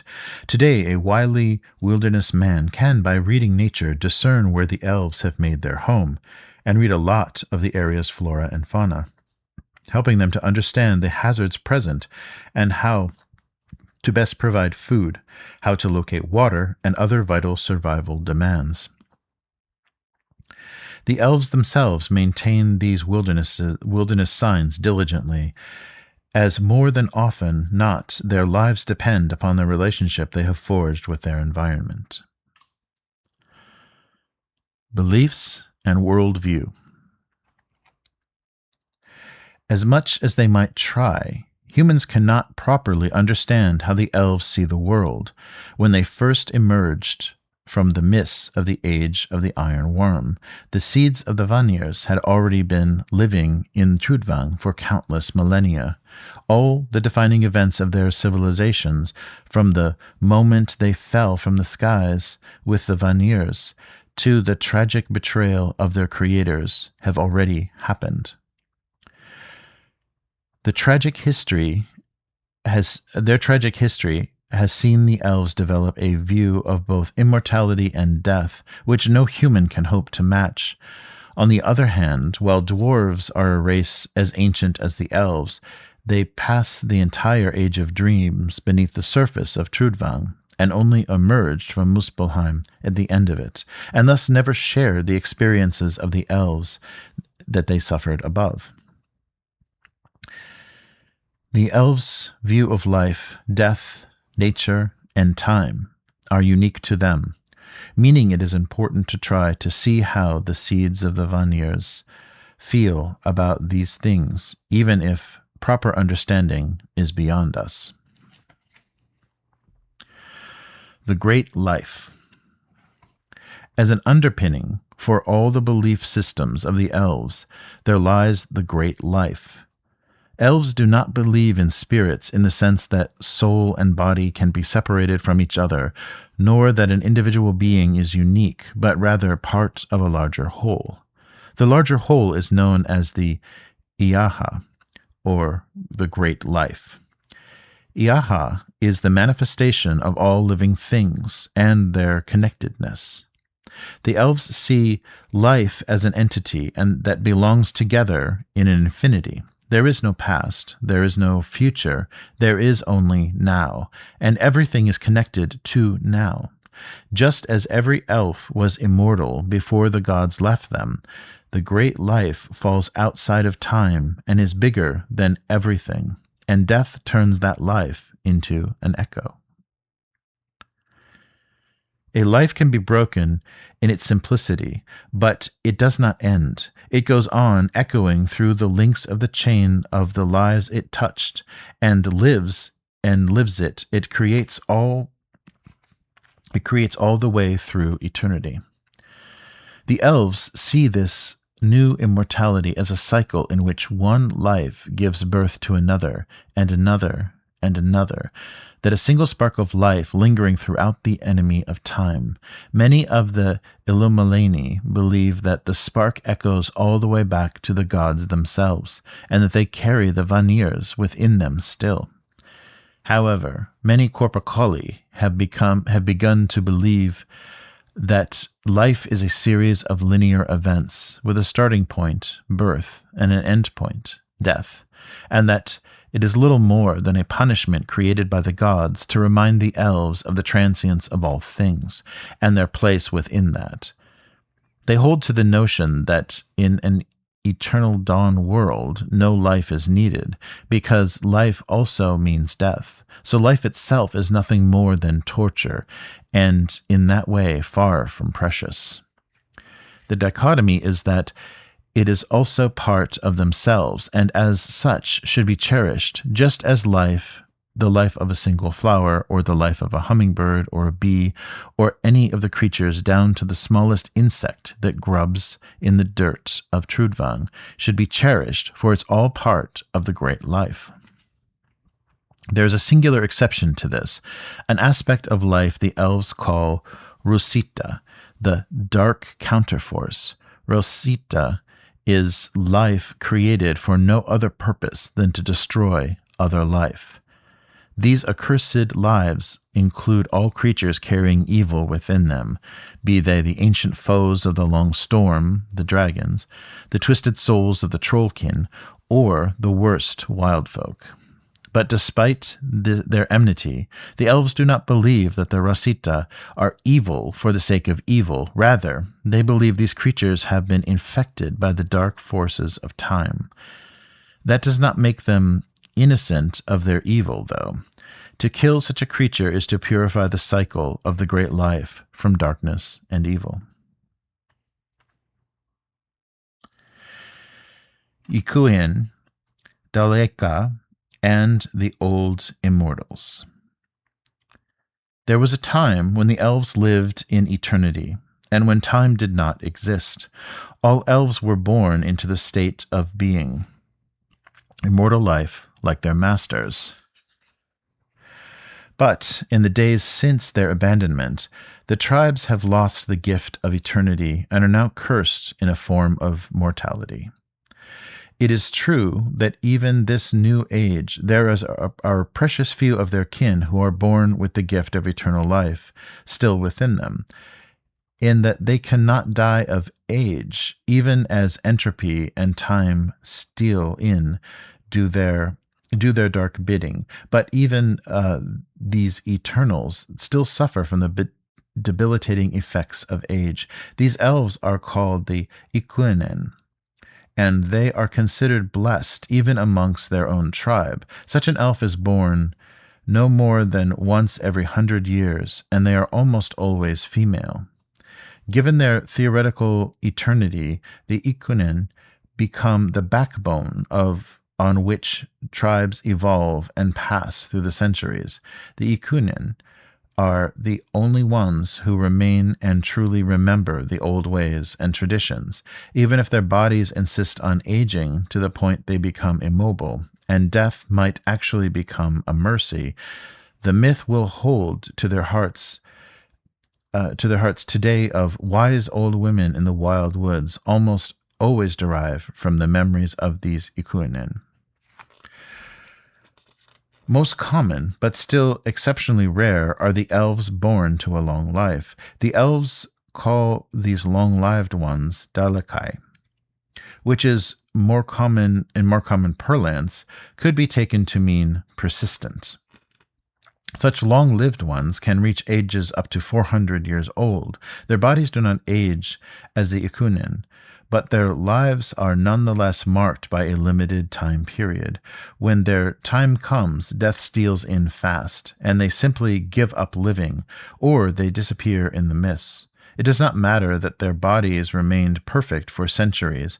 On the inside, time diminished them just the same. Since a birth also serves to mark a passage of time, beyond the time when they dwelled here with the gods, the elves do not celebrate a newborn in the same way humans do. In a way, they see a birth not as something beneficial, not a blessing, but rather a bitter reminder of the great betrayal. However, Ikuinen and Dalekai are exceptions to these and are new lives to be celebrated. When they are born, it serves as a gentle reminder of eternity. Each new Ikuin and Dalekai birth, therefore, is important to the tribe, as in some ways they prolong time, stretching it out until it becomes thin. It ceases to exist in relation to the life cycle of an ordinary elf. Even if blessed by a lower form of immortality, neither the Ikuin or the Dalekai are really immortal in the same perfect way as was the life of those who lived in the perfection of the Timau, or the Age of Dreams, before the Felikala. However, it is true that not all elves born in that mythic age lost the gift of perfect immortality after the Felikala. A few, unexpectedly, for no known reason, did not begin to suffer aging like the other elves, and remained invulnerable to natural death, as long as it was not delivered by violent means. Their number dwindled in the later ages as a birth of the truly immortal elves became an increasingly rare event. These rare few are known amidst their kin as the Daedalus. Many elf scholars believe none has been born since the end of the age of the Queen. They are mostly high nobles and kings, and their blood mixed with those of the human kings of the throne lands of the Majorn, before it was diluted after generations of human marriages into those bloodlines and finally lost. The same is true of the royal bloodlines among the elven tribes, and to that extent, none of them who are elevated as king or queen today is truly immortal. Nobody can say with any certainty that an ancient, still-living immortal elf survives today, but if one of their kind were still living and breathing today, then they were well hidden from the rest of the world, possibly in some kind of deep sleep or melancholic hibernation, dreaming of the tragedies their kindred have suffered during the past 15 millennia. The nature of time. Time is a linear event that has a single purpose: to distance the elves from their creators and from the age when they experienced eternity as it was meant to be experienced. Beyond argument, to elven kin, time is the embodiment of evil. They relate to it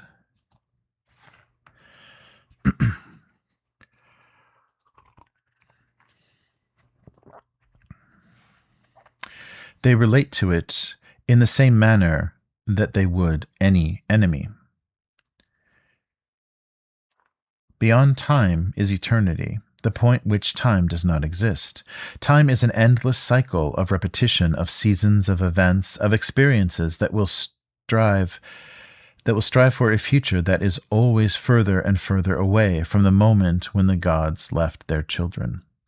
A new generation of the elves is, rather than something to be embraced and cherished, a bitter reminder of how far they are traveling from eternity. This dichotomy creates an inherent conflict between the tribes and their belief systems. The Ilmalani believe that this suffering can only be stopped by the elves returning to their embrace of their gods again, who will elevate them so they once more exist outside of time. Whereas the Corpacoli believe that there can be no resolution to their suffering, and therefore no salvation.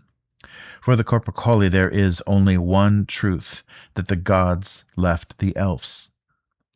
Nothing else matters, and for this reason the Corpacoli have chosen to reject the gods. They dedicate themselves instead to nature, to flora and fauna of the land, which, it could be argued, are the last lingering traces of the god that remain. The Talviaka believe that only by developing an awareness of time and its unbreakable bond with the world which they live in can their kind bear the knowledge that they were left behind and look to move on with their lives.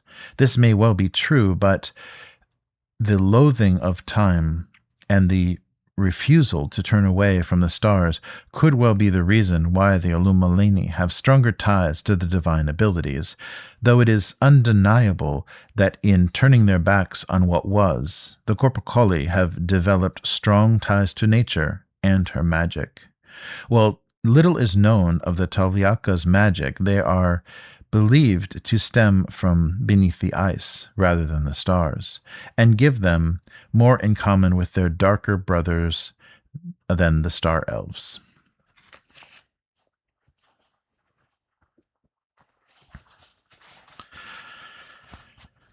Time and the stars.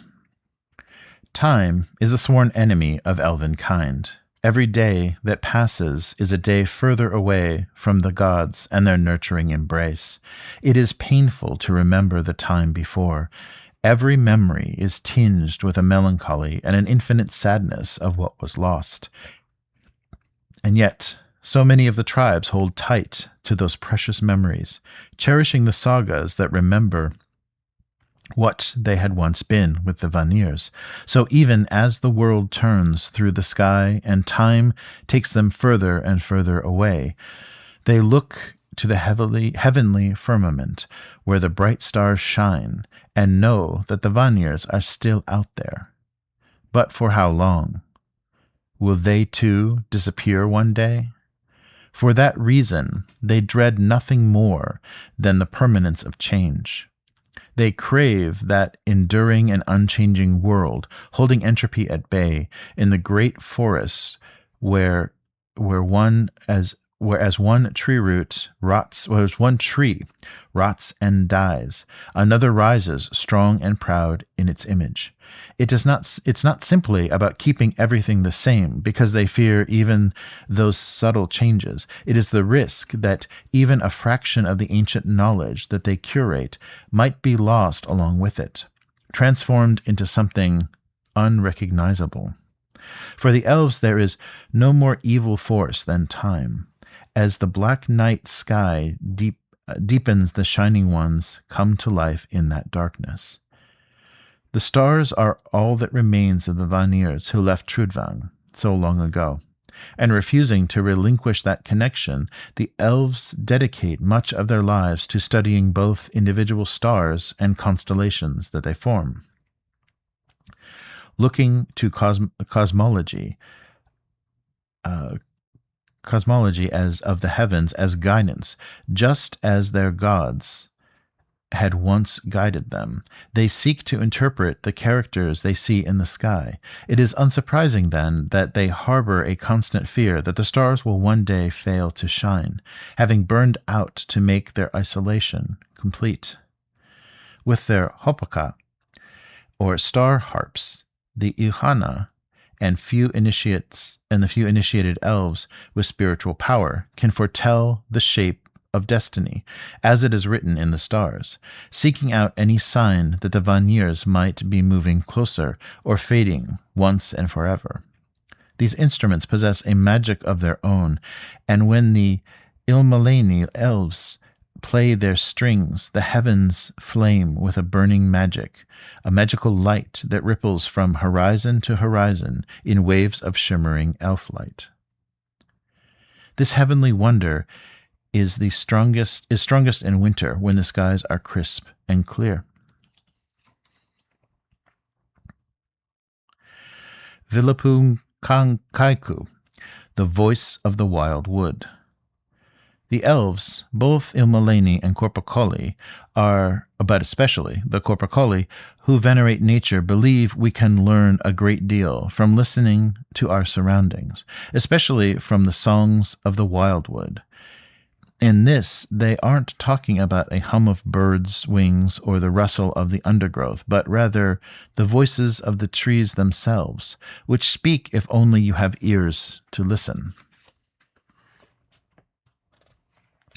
The wildwoods are filled with all manner of sounds and movements and growth in slow voices that are hidden from mortal hearing, as the short-lived ones just do not possess the patience to truly listen. And yet those voices are ever present, sending out vibrations through the roots and leaves that echo through the land, air, and much like the elves, the dwarves and humans might, with their vocal cords, be communicating with the land and air. It is their belief that this voice is raised in the great song of all things that binds Trudvang together. Just as all birdsong is unique, and the calls of every elf, dwarf, giant, troll, and human from grunts of sophisticated languages that tap into the primal need to communicate, in the exact same way the voice of the wildwood is always communicating with us. The sounds of drought and distress can be heard cracking within the pulp of roots and branch, just as an elf may cry out as a bone shatters, but there is all manner of other sounds within the song of the wildwoods, ranging from the tick-tick-tick of the roots absorbing rainwater from the ground, to the crackling wood contracting and expanding to the influence of the weather. To the elves, the rhythms of those sounds are no different from the rhythms of their own blood being pumped through their bodies. The wildwoods are in constant communication with the flora and fauna around them. But it is not one way, it is a dialogue, with the birds and insects answering the symphonies of life, as the trees hum with stories. Each tree has its own voice, thicker, more mature boughs humming with deeper, more resonant voices, whereas the younger saplings are higher pitched and whip within the air. These trees are connected with everything and everywhere throughout Trudvang, with the roots sinking deep into the ground, earthing them. The elves believe that everyone and everything in Trudvang is connected through the trees. The wildwoods are the nexus of all life, and from seed to rot, collect all lives and remember. And they do remember, and those memories are given the voice in the music of the tribes. Every instrument fashioned from the wood of the tree felled within the dark woods has its own sound, shaped by the memories and the experiences that it led and experiences has fed upon that place, just as every tree in Valtoris or in Orkhelm or Pohanta, deep within the Bjarnwoods, or even Wildheart itself, are unique voices that owe their sounds and harmonics to the place in the world and the sound the way they do, because of their ties to that particular dirt, nourished by sweet rains or tormented by drought. It doesn't matter. It only serves to add to the song. So, when the Hjalds picks out a note of a tune on their instrument, and the music they play is enriched by the voice of the wildwood, still harbored within them, and the aches with the memories of those trees and their unique nature. Wildheart remembers, the Bjarnwood remembers, and it is just only when the elves rest their hands against the bark of the ancient trees and really listen that their stories are heard. There is a rite attached to the voice of the wildwood, though it is one of solitude and reflection.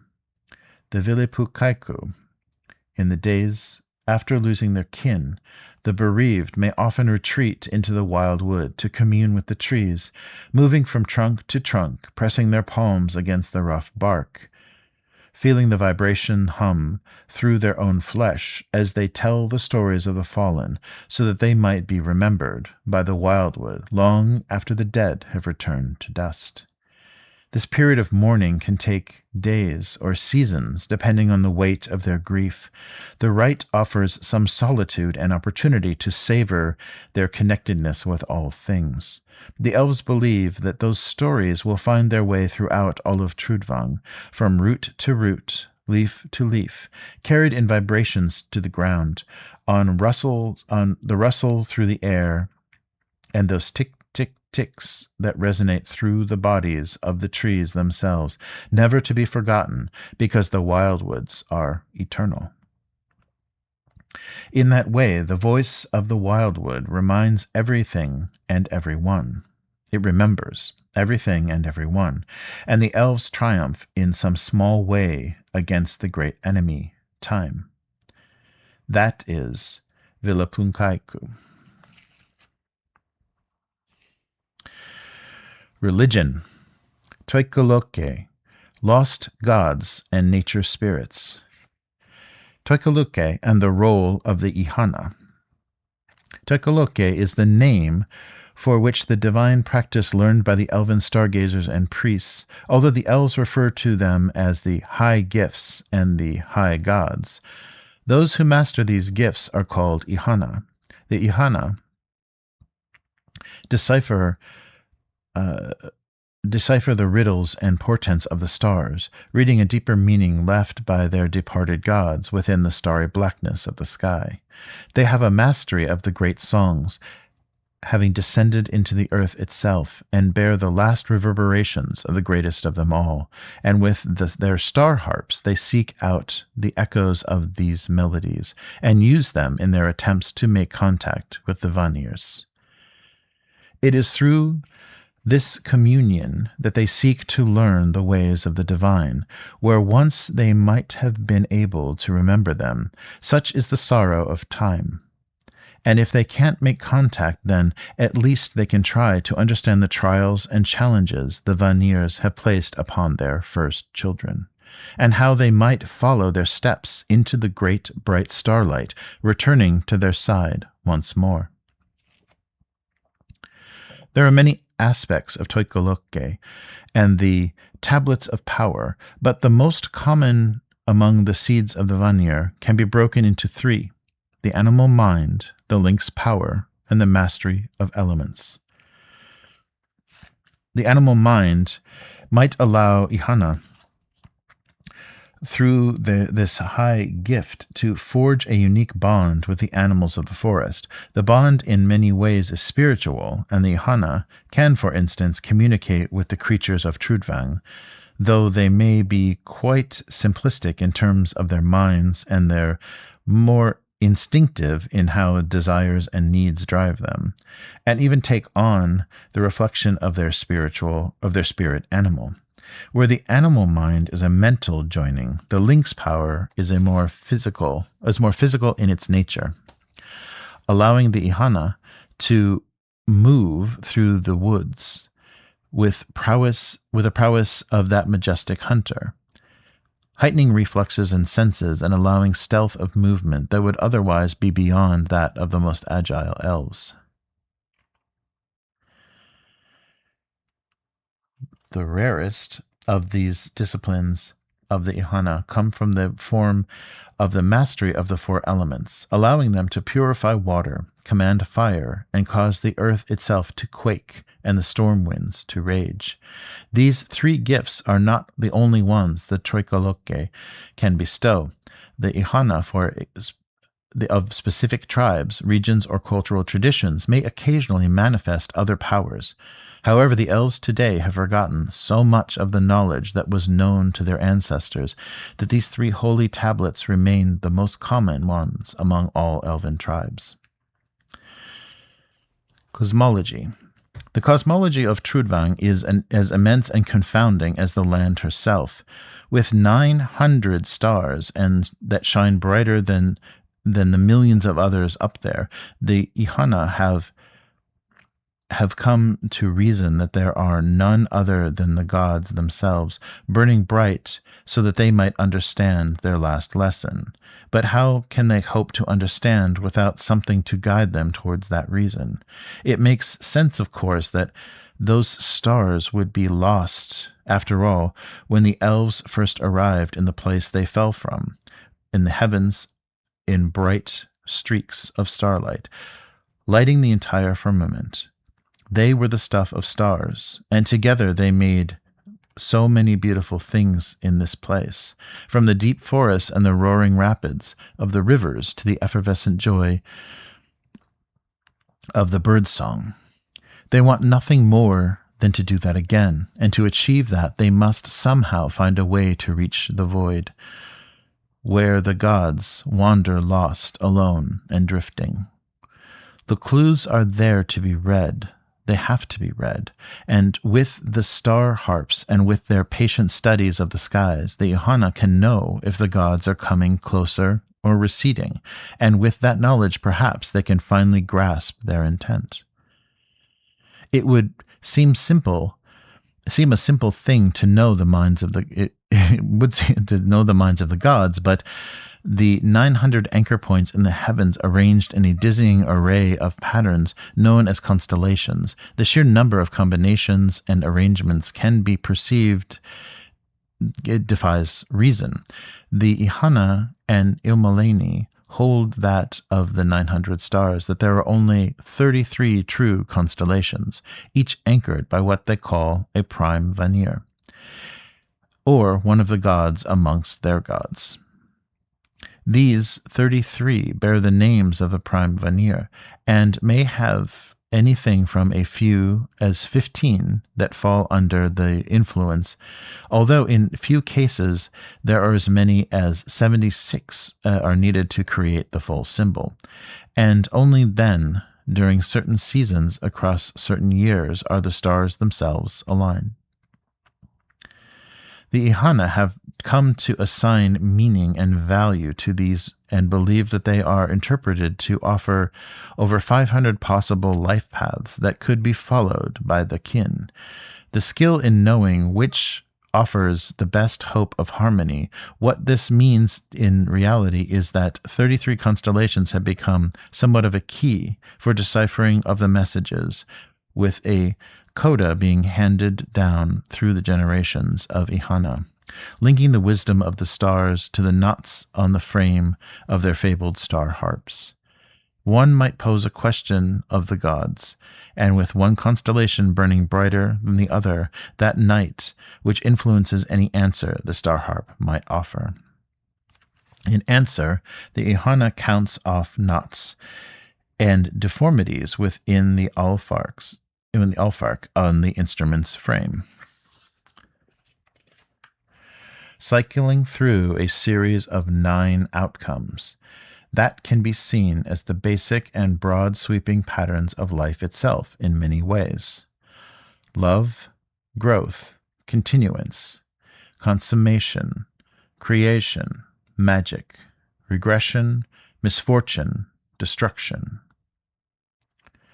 And in this way, working with their fingers along the frame of the harp, counting off the wisdom of the stars, the Ihana can hope in some way to plot a path through the 500 life paths for the quester, so that they may reach the best answers they seek.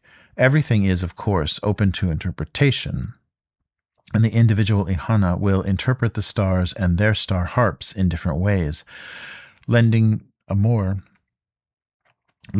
of themselves into starry wisdom.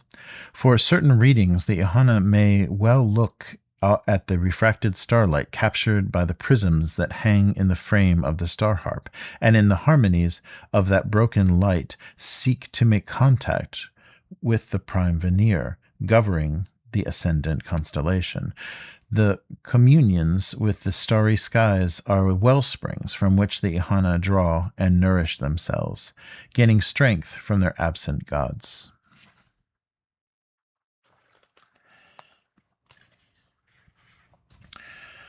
All right, let me take a look here.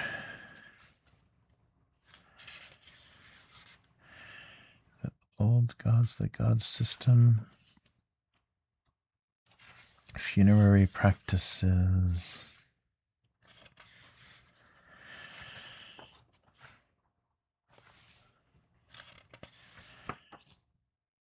Social structure and animals. Oh, yeah, that's right. That's one of the more. And then warfare and diet. Wow, we still have a ways to go. All right. Let's see here.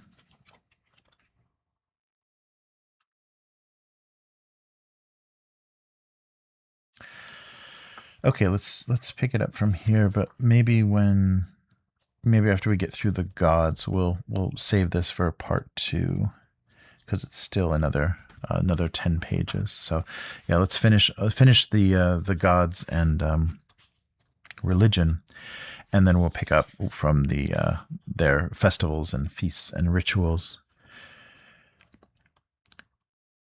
The Corpicoli of Ihuth. There are no Ihana amongst the Corpicoli tribes who have abandoned the gods and think nothing of the stars, but that does not mean that they do not have their own diviners. They have their own more shamanic readers of the world, who are called the Ayahuth, who interpret signs left by nature, reading the soil and the stones, reading the cracks of the bark and the trees, and the tracks left behind by the wildlife of any given terrain. Cautiously, the Ayahuth utilize a similar cycle of life in their readings. The Eohuth will often sit amid the very nature they seek to read and meditate upon the answers, allowing nature herself to steal in their disassociated mind and offer visions. Sometimes this practice of meditation is enhanced by the use of certain herbs that grow wild in the darklands, in the dark woods, including the narcotic hodwood, which is known to induce hallucinations. It is during these long meditations that the owl youth often turn to the forest spirits themselves for wisdom and will seek to commune with the beings known as the Samalika and his lesser brethren, who are the guardians of the ancient wildwoods. Talviaka Ihana. Distance so long from their kin, the Talviaka have cherished the notion of the Ihana. But, as with all things, time has changed it, where the Ilmolani look solely to the stars, and the Korpukali draw their wisdom from earthly sources. The Frost Elves look to both the heavens and the earth. The Ihana of the Taviaka read the ice for its secrets, looking for wisdom in the sediment and strata, and seeking to match what is in the earth with what is reflected in the sky. It is a curious amalgamation of both cultures and wisdom, but it is in all things there is balance, and it is a rare concatenation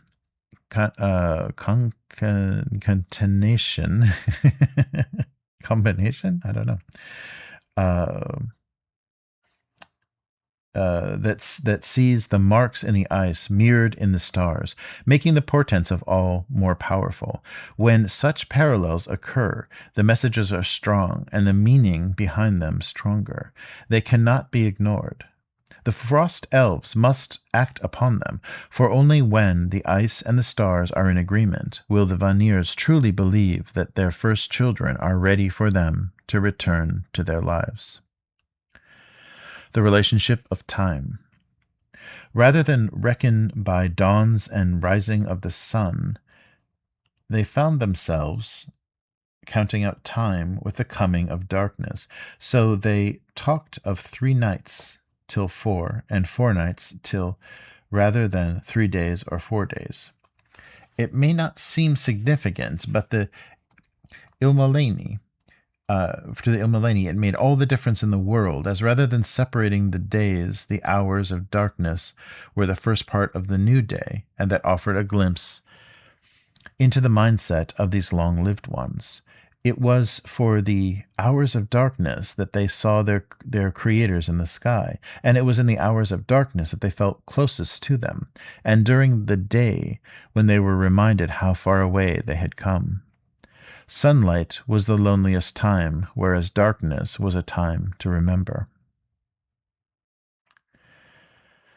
Tautilaulu, the Notes of Eternity. Tautilaulu is one of the fabled star harps, one of the most fabled star harps of the first elven priests, Immaculata, who scoured the lands for one of the rare alfak trees to carve it. Immaculata gave her life to the tribes.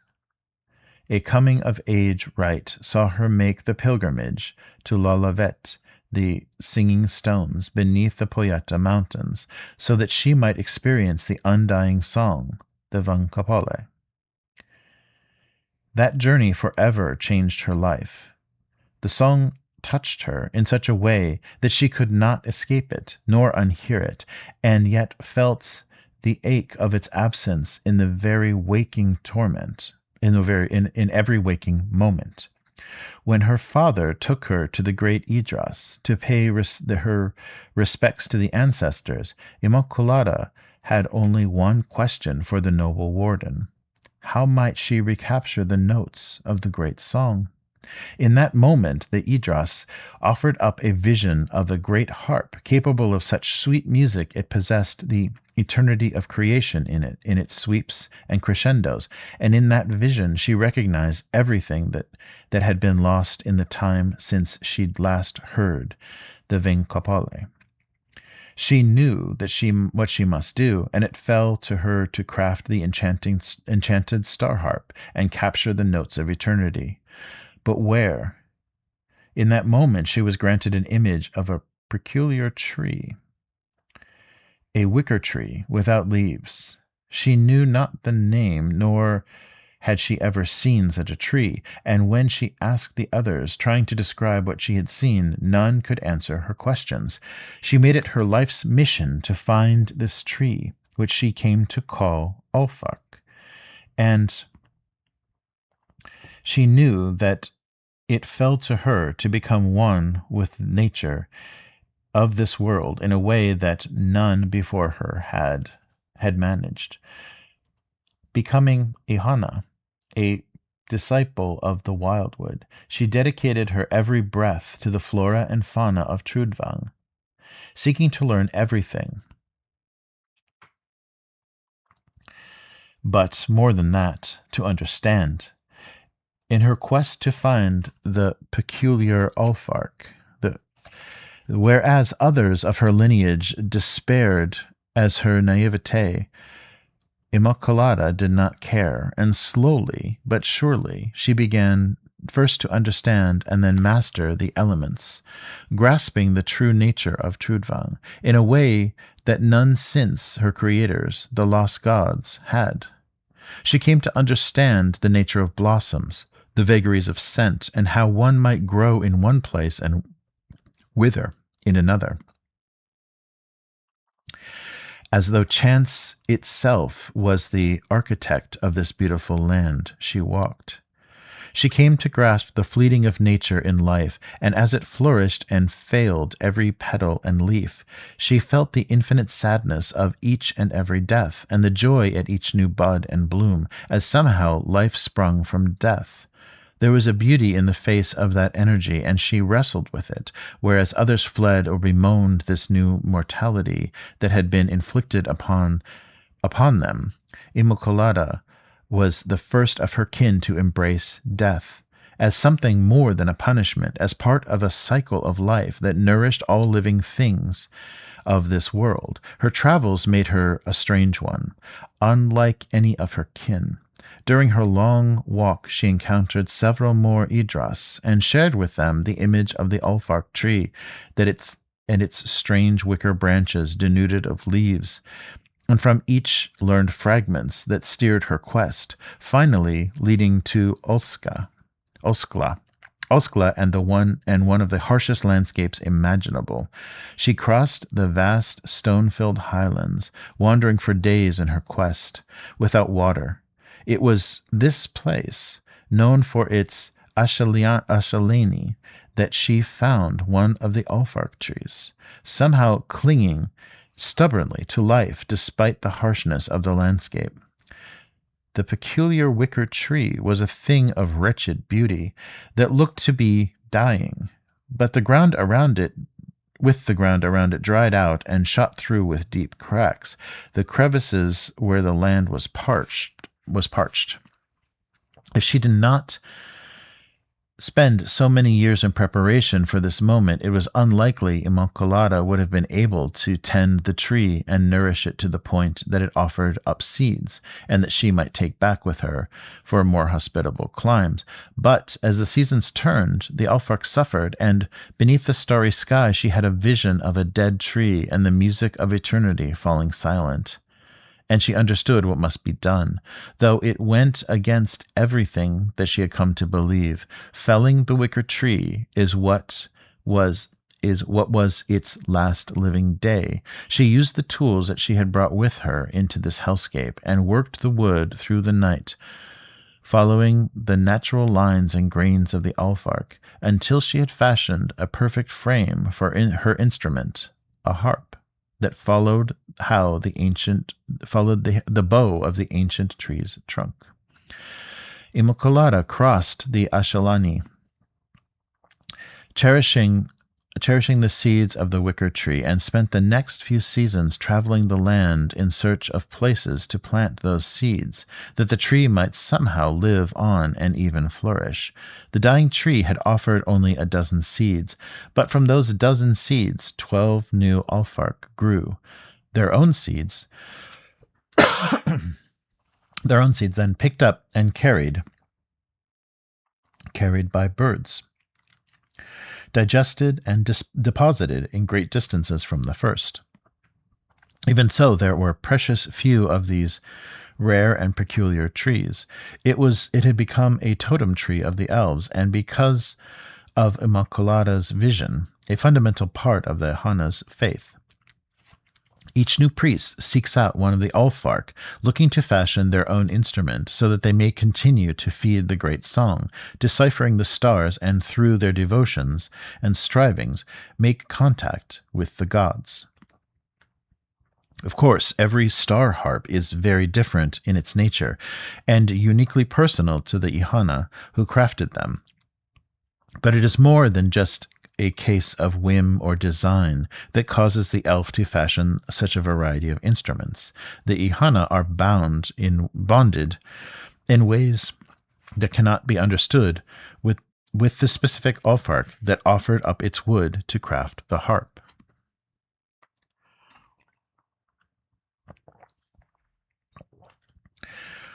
The wicker tree offers up the instrument best fitted to carrying the notes of eternity as they fill the Ihana's heart. Be that a great harp that can barely be carried, or the smallest of finger harps that can be plucked by finger and thumb to conjure the music of the stars. An Ihana will sit beneath the open sky and with their harp join in with the great song in hopes of communing with the lost gods, finding the silences between the notes where they might dwell, and weaving the most haunted and enchanting of songs, in hopes that they might listen. In many ways, these harps embody the hopes and fears of the elves, each note vibrating with a tension that resonates through every living thing, causing their deep harmonics to ripple out forever, higher and higher into the night sky, until they might finally be heard by the stars. Some have even come to weave prayers and entreaties into their music in hopes that it might be heard. So unique are these instruments, an Ihana cannot play another's instrument without preparation, even if theirs is lost, for the heart song is wrong, and the missing notes are not within them to be brought forth by the Alfark wood, and the tune that is played is merely a hollow echo of what might have been. The Ihana must undergo long rituals to craft a new harp, otherwise they cannot exploit the Toloke's power. This bond has never been stronger than between Immaculada and the Taitolaulu. Indeed, there is a myth spun by the elven bards that whispers a truth to the bond few know, that if the Ihana falls, then the living wood of the harp will wither and die, losing its harmonics until it is left sounding flat and lifeless. The story holds its roots in the passing of Immaculada, the first Ihana, who was buried with her harp, where their journey together began beside the dead stump of the Alfark tree in Ashalaini. The two Ihana who interred her flesh told their brethren a miraculous story of how, within moments of her passing, Taitolaulu itself died, the wood twisting and warping so as they wept for that enchanted instrument would know no more songs, and the loss was heartbreaking beyond compare.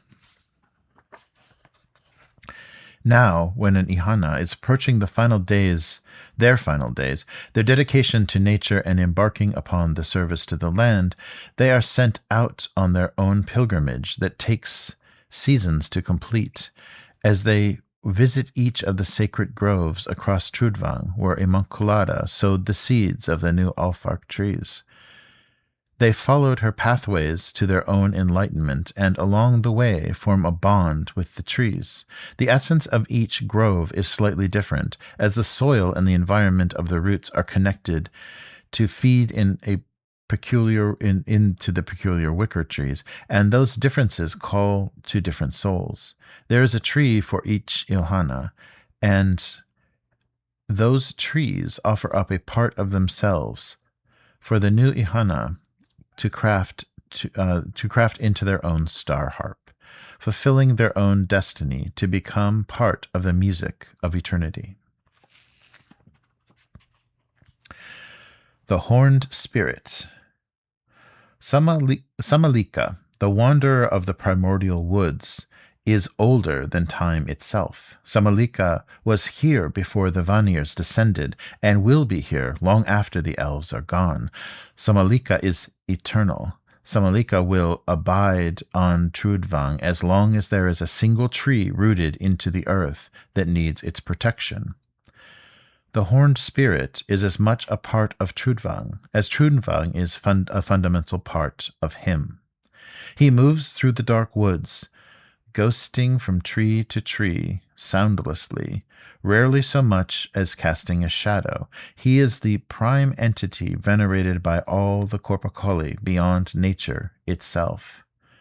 But what is he if he isn't a Vanir? Can there be gods that predate the elven gods? Samalika is neither good nor evil. Such definitions are meaningless to him. All that matters are the wild woods. If they flourish and you venerate them, he is your guiding light and best friend. But if you bring harm into the territory, he is the worst enemy a traveler might face. Within the confines of the woodland he protects.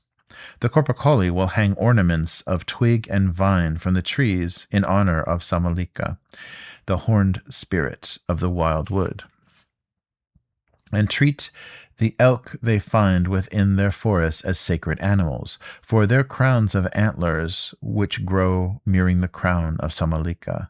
Neither Samalika nor his kin can be harmed by metal weapons. Their hide is immune to a sword's bite, and many believe that they share characteristics with the fairy folk, and with weapons passing through them as though their bodies have no form. For the Corpacoli, the horned spirit represents a bond to this place and grows beyond the treachery of the Vanirs, for he is older and of the land in ways that the Vanirs could never be. Samalika is the essence of Trudvang. His body is the dirt, his skin is the bark of her trees, and his blood is the water that nourishes every life form. And like the land and the elements that they are made of, Samalika is capable of incredible wrath. He is both monstrous and beautiful, brutal and majestic. He is in so many aspects Trudvang. The warder of the primordial woods has no known kin, though it is believed by some that there are more of his kind. It's unknown to the Corpacoli who walk the other wildwoods of Trudvang, seeking retribution on behalf of the trees. It is believed by some, including the Corpacoli, Aliuth, who commune with them, that Samalika is a creature of the Othawalio, whilst his kin are spiritual images that the Horned One has fashioned from the raw chaos of that place, their nature darker and more savage than any Vanir could ever be. Othiwalio. There are places within the wild woods where the barrier between the worlds is thin, where the mists are thick and time and space lose all meaning. Samalika is the creature of this place, but what is it? The elves describe it as chaos, though it is more than that. It is a wild place of furious elements, where the storm winds howl and the Torrents rage, where the fire burns hotter than flesh can bear, and the ice burns more. It is a place without shape, because its landscape is always in flux, changing, tormenting itself and those who are trapped within its. Sorry. Oh, let's try this. Within its mists. Sightless, it is in the same. It is the same wilderness that gripped Trudvang before the Vanirs brought harmony to it with the great song of creation, and out of that music created order. It is the primitive place, the most basic meaning of the world, but within the wilderness, everything is needed to bring life to the world can be found. The elves call this place the Othawalio. It is unshaped and raw. It is the stuff of life, but it is so much more than that. It's a chaotic elemental. It is the same cold anger that flows within the blood of the Utans or the Tursirs, binding them to the ice and frost Hurim. It is the same fiery rage that burns within the veins of the worms, the fire of destruction, the Logi. Samalika is the oldest living thing on all of Trudvang. He is a fragment of this other place, a splinter of a soul older than time itself. He is the stuff of fire and ice. He is the grains of dirt that form the land with the rivers of life flowing through his veins. He is more than anything else. Trudvang's wild, untamed, and unfettered. He is the essence of the Othawalio, his life and death. He is chaos, he is eternal, all things. He has taken the shape of a horned forest god to please the Corpocoli who worship him, but he could just as easily have chosen to show himself a million ants marching through the cracked earth of the forest floor, or 1,000 bees burning in a hive of bright fire, bright enough to banish the darkness forever. He is Samalika, no more, no less. He is truly what it means to be a god. The Corpocoli believe that it was Samalika who showed the Vanirs the treachery of their hearts, exposing them for the cowards they were, and from him they fled. Some believe it is Samalika who fashioned the stars themselves, and in doing so created the Vanirs. So ancient is he, so powerful, that they displeased him. He broke them, just as he broke the world, unleashing the long storm and driving them away.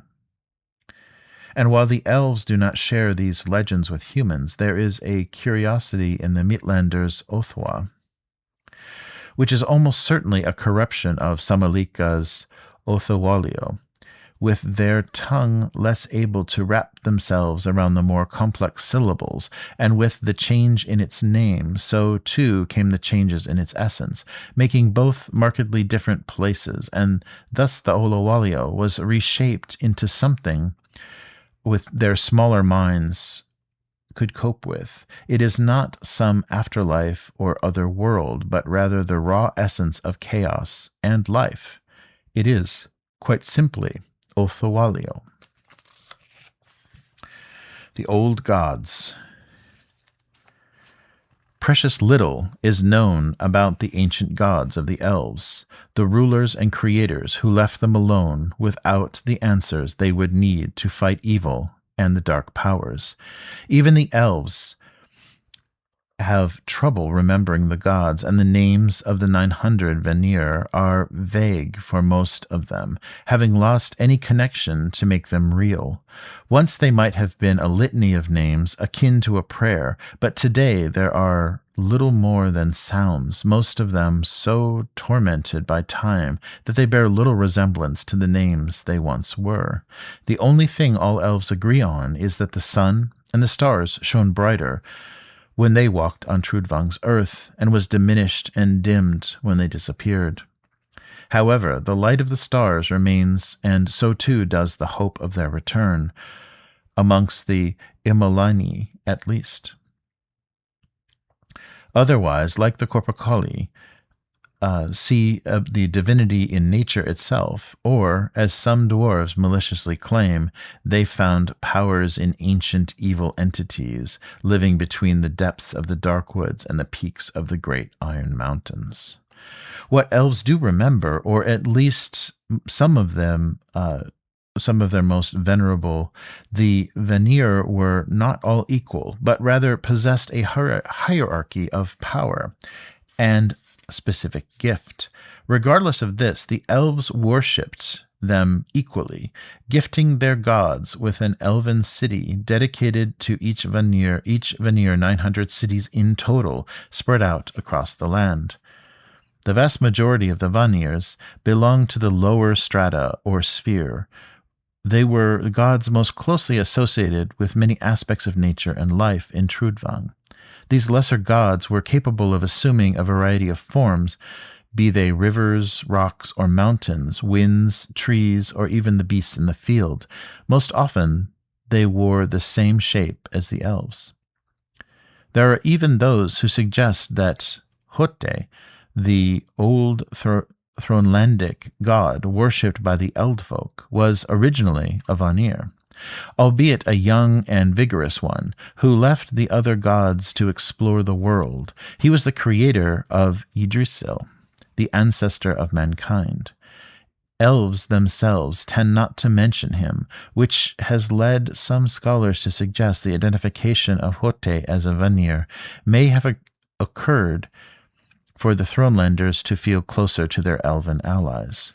No elf doubts that some of the Vanirs are considered to be high gods amongst their own, but today, so many millennia after the Savanpaha, there is no agreement upon the number. However, there are 4 Vanirs who most frequently appear to be considered elevated by all elves, the gods of the seasons.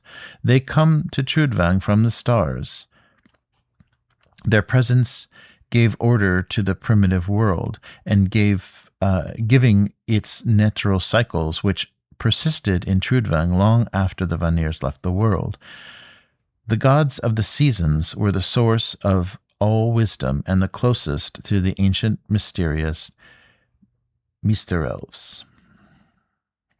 Kivata. Kivata was spring. She was birth, fertility, sprouting. She was seen as melting snow, the snow droplets, the smell of the moist soil, and the newborn meadow of flowers. Kivata most often took the form of a chirping lark or of a young elf woman, covered in a veil of the thinnest shimmer weave, naked and pale, with flowers growing all over her hands and feet. She was joy, curiosity, and love, but also irresponsibility, restlessness, and extravagance. Kesinen was summer. He was warmth, passion, and life. He was the heat wave, the thumping dew, the cooling shadow, and the thorn and the verdant glade. Kesinen took the form of a deer or of a well-built male elf with a bare torso and huge antlered crown. He was courage, mercy, and generosity, but also fiery passion, pride, and abundance. Sixila was autumn. She was foreshadowing, responsibility, and aging. She was the colored leaves, the moist air, the increasing darkness, and the incoming cold. Sixila was often seen as an owl and could take the shape of an old, emaciated elf female with hair that stretched as far as the eye could see. She was patient, wise, and sorrowful, but she also represented cynicism, chastity, and indifference. Talvi was winter. He was cold and death. He was the icy wind and the falling snowflakes. the rippling water beneath the ice, and the icicle hanging from the branch. Talvi often took the form of a white shining wolf, or of a dark-haired elf boy, appearing under the ice in the frozen lakes and the rivers of the forest. He was hospitality, longing, and purity, but also cruelty, stinginess, and stubbornness. All right, so we'll pick it up from there. We've still got quite a bit to go, but we'll do feast celebrations and rituals next, which, as you can see, let me see, there's a suspension image here, get pretty nasty. So we'll see. And I really like at the end, they talk about the connection to specific monsters, specific beasts. So that will be tomorrow. So we're going to have to do a part 2 on the Seed of the Vanirs. But thank you for listening. I'm running out of voice and eyesight at the at the moment, but so we'll be back tomorrow night. It'll be Christmas Eve for people in the Americas, and we'll go from there. We'll see what we want to do after that. Maybe we'll look at some art and then some 5e and all kinds of good stuff. So thank you for joining me. Thanks so much to the patrons and members of the channel. You make all of this possible, and this is kind of a thank you and just a holiday celebration to appreciate all that you do to support what we're doing on the channel. So I'll be back tomorrow for part 2 of the Elves, and we'll get up to more nonsense. Have a good holiday, and these will all be, I'll make a playlist of everything so you can find this all if you miss it and get involved in family and festivities and happiness. You can always come back and hear some more Trudvang lore. So thank you so much. Take care, and I'll see you soon. Good night.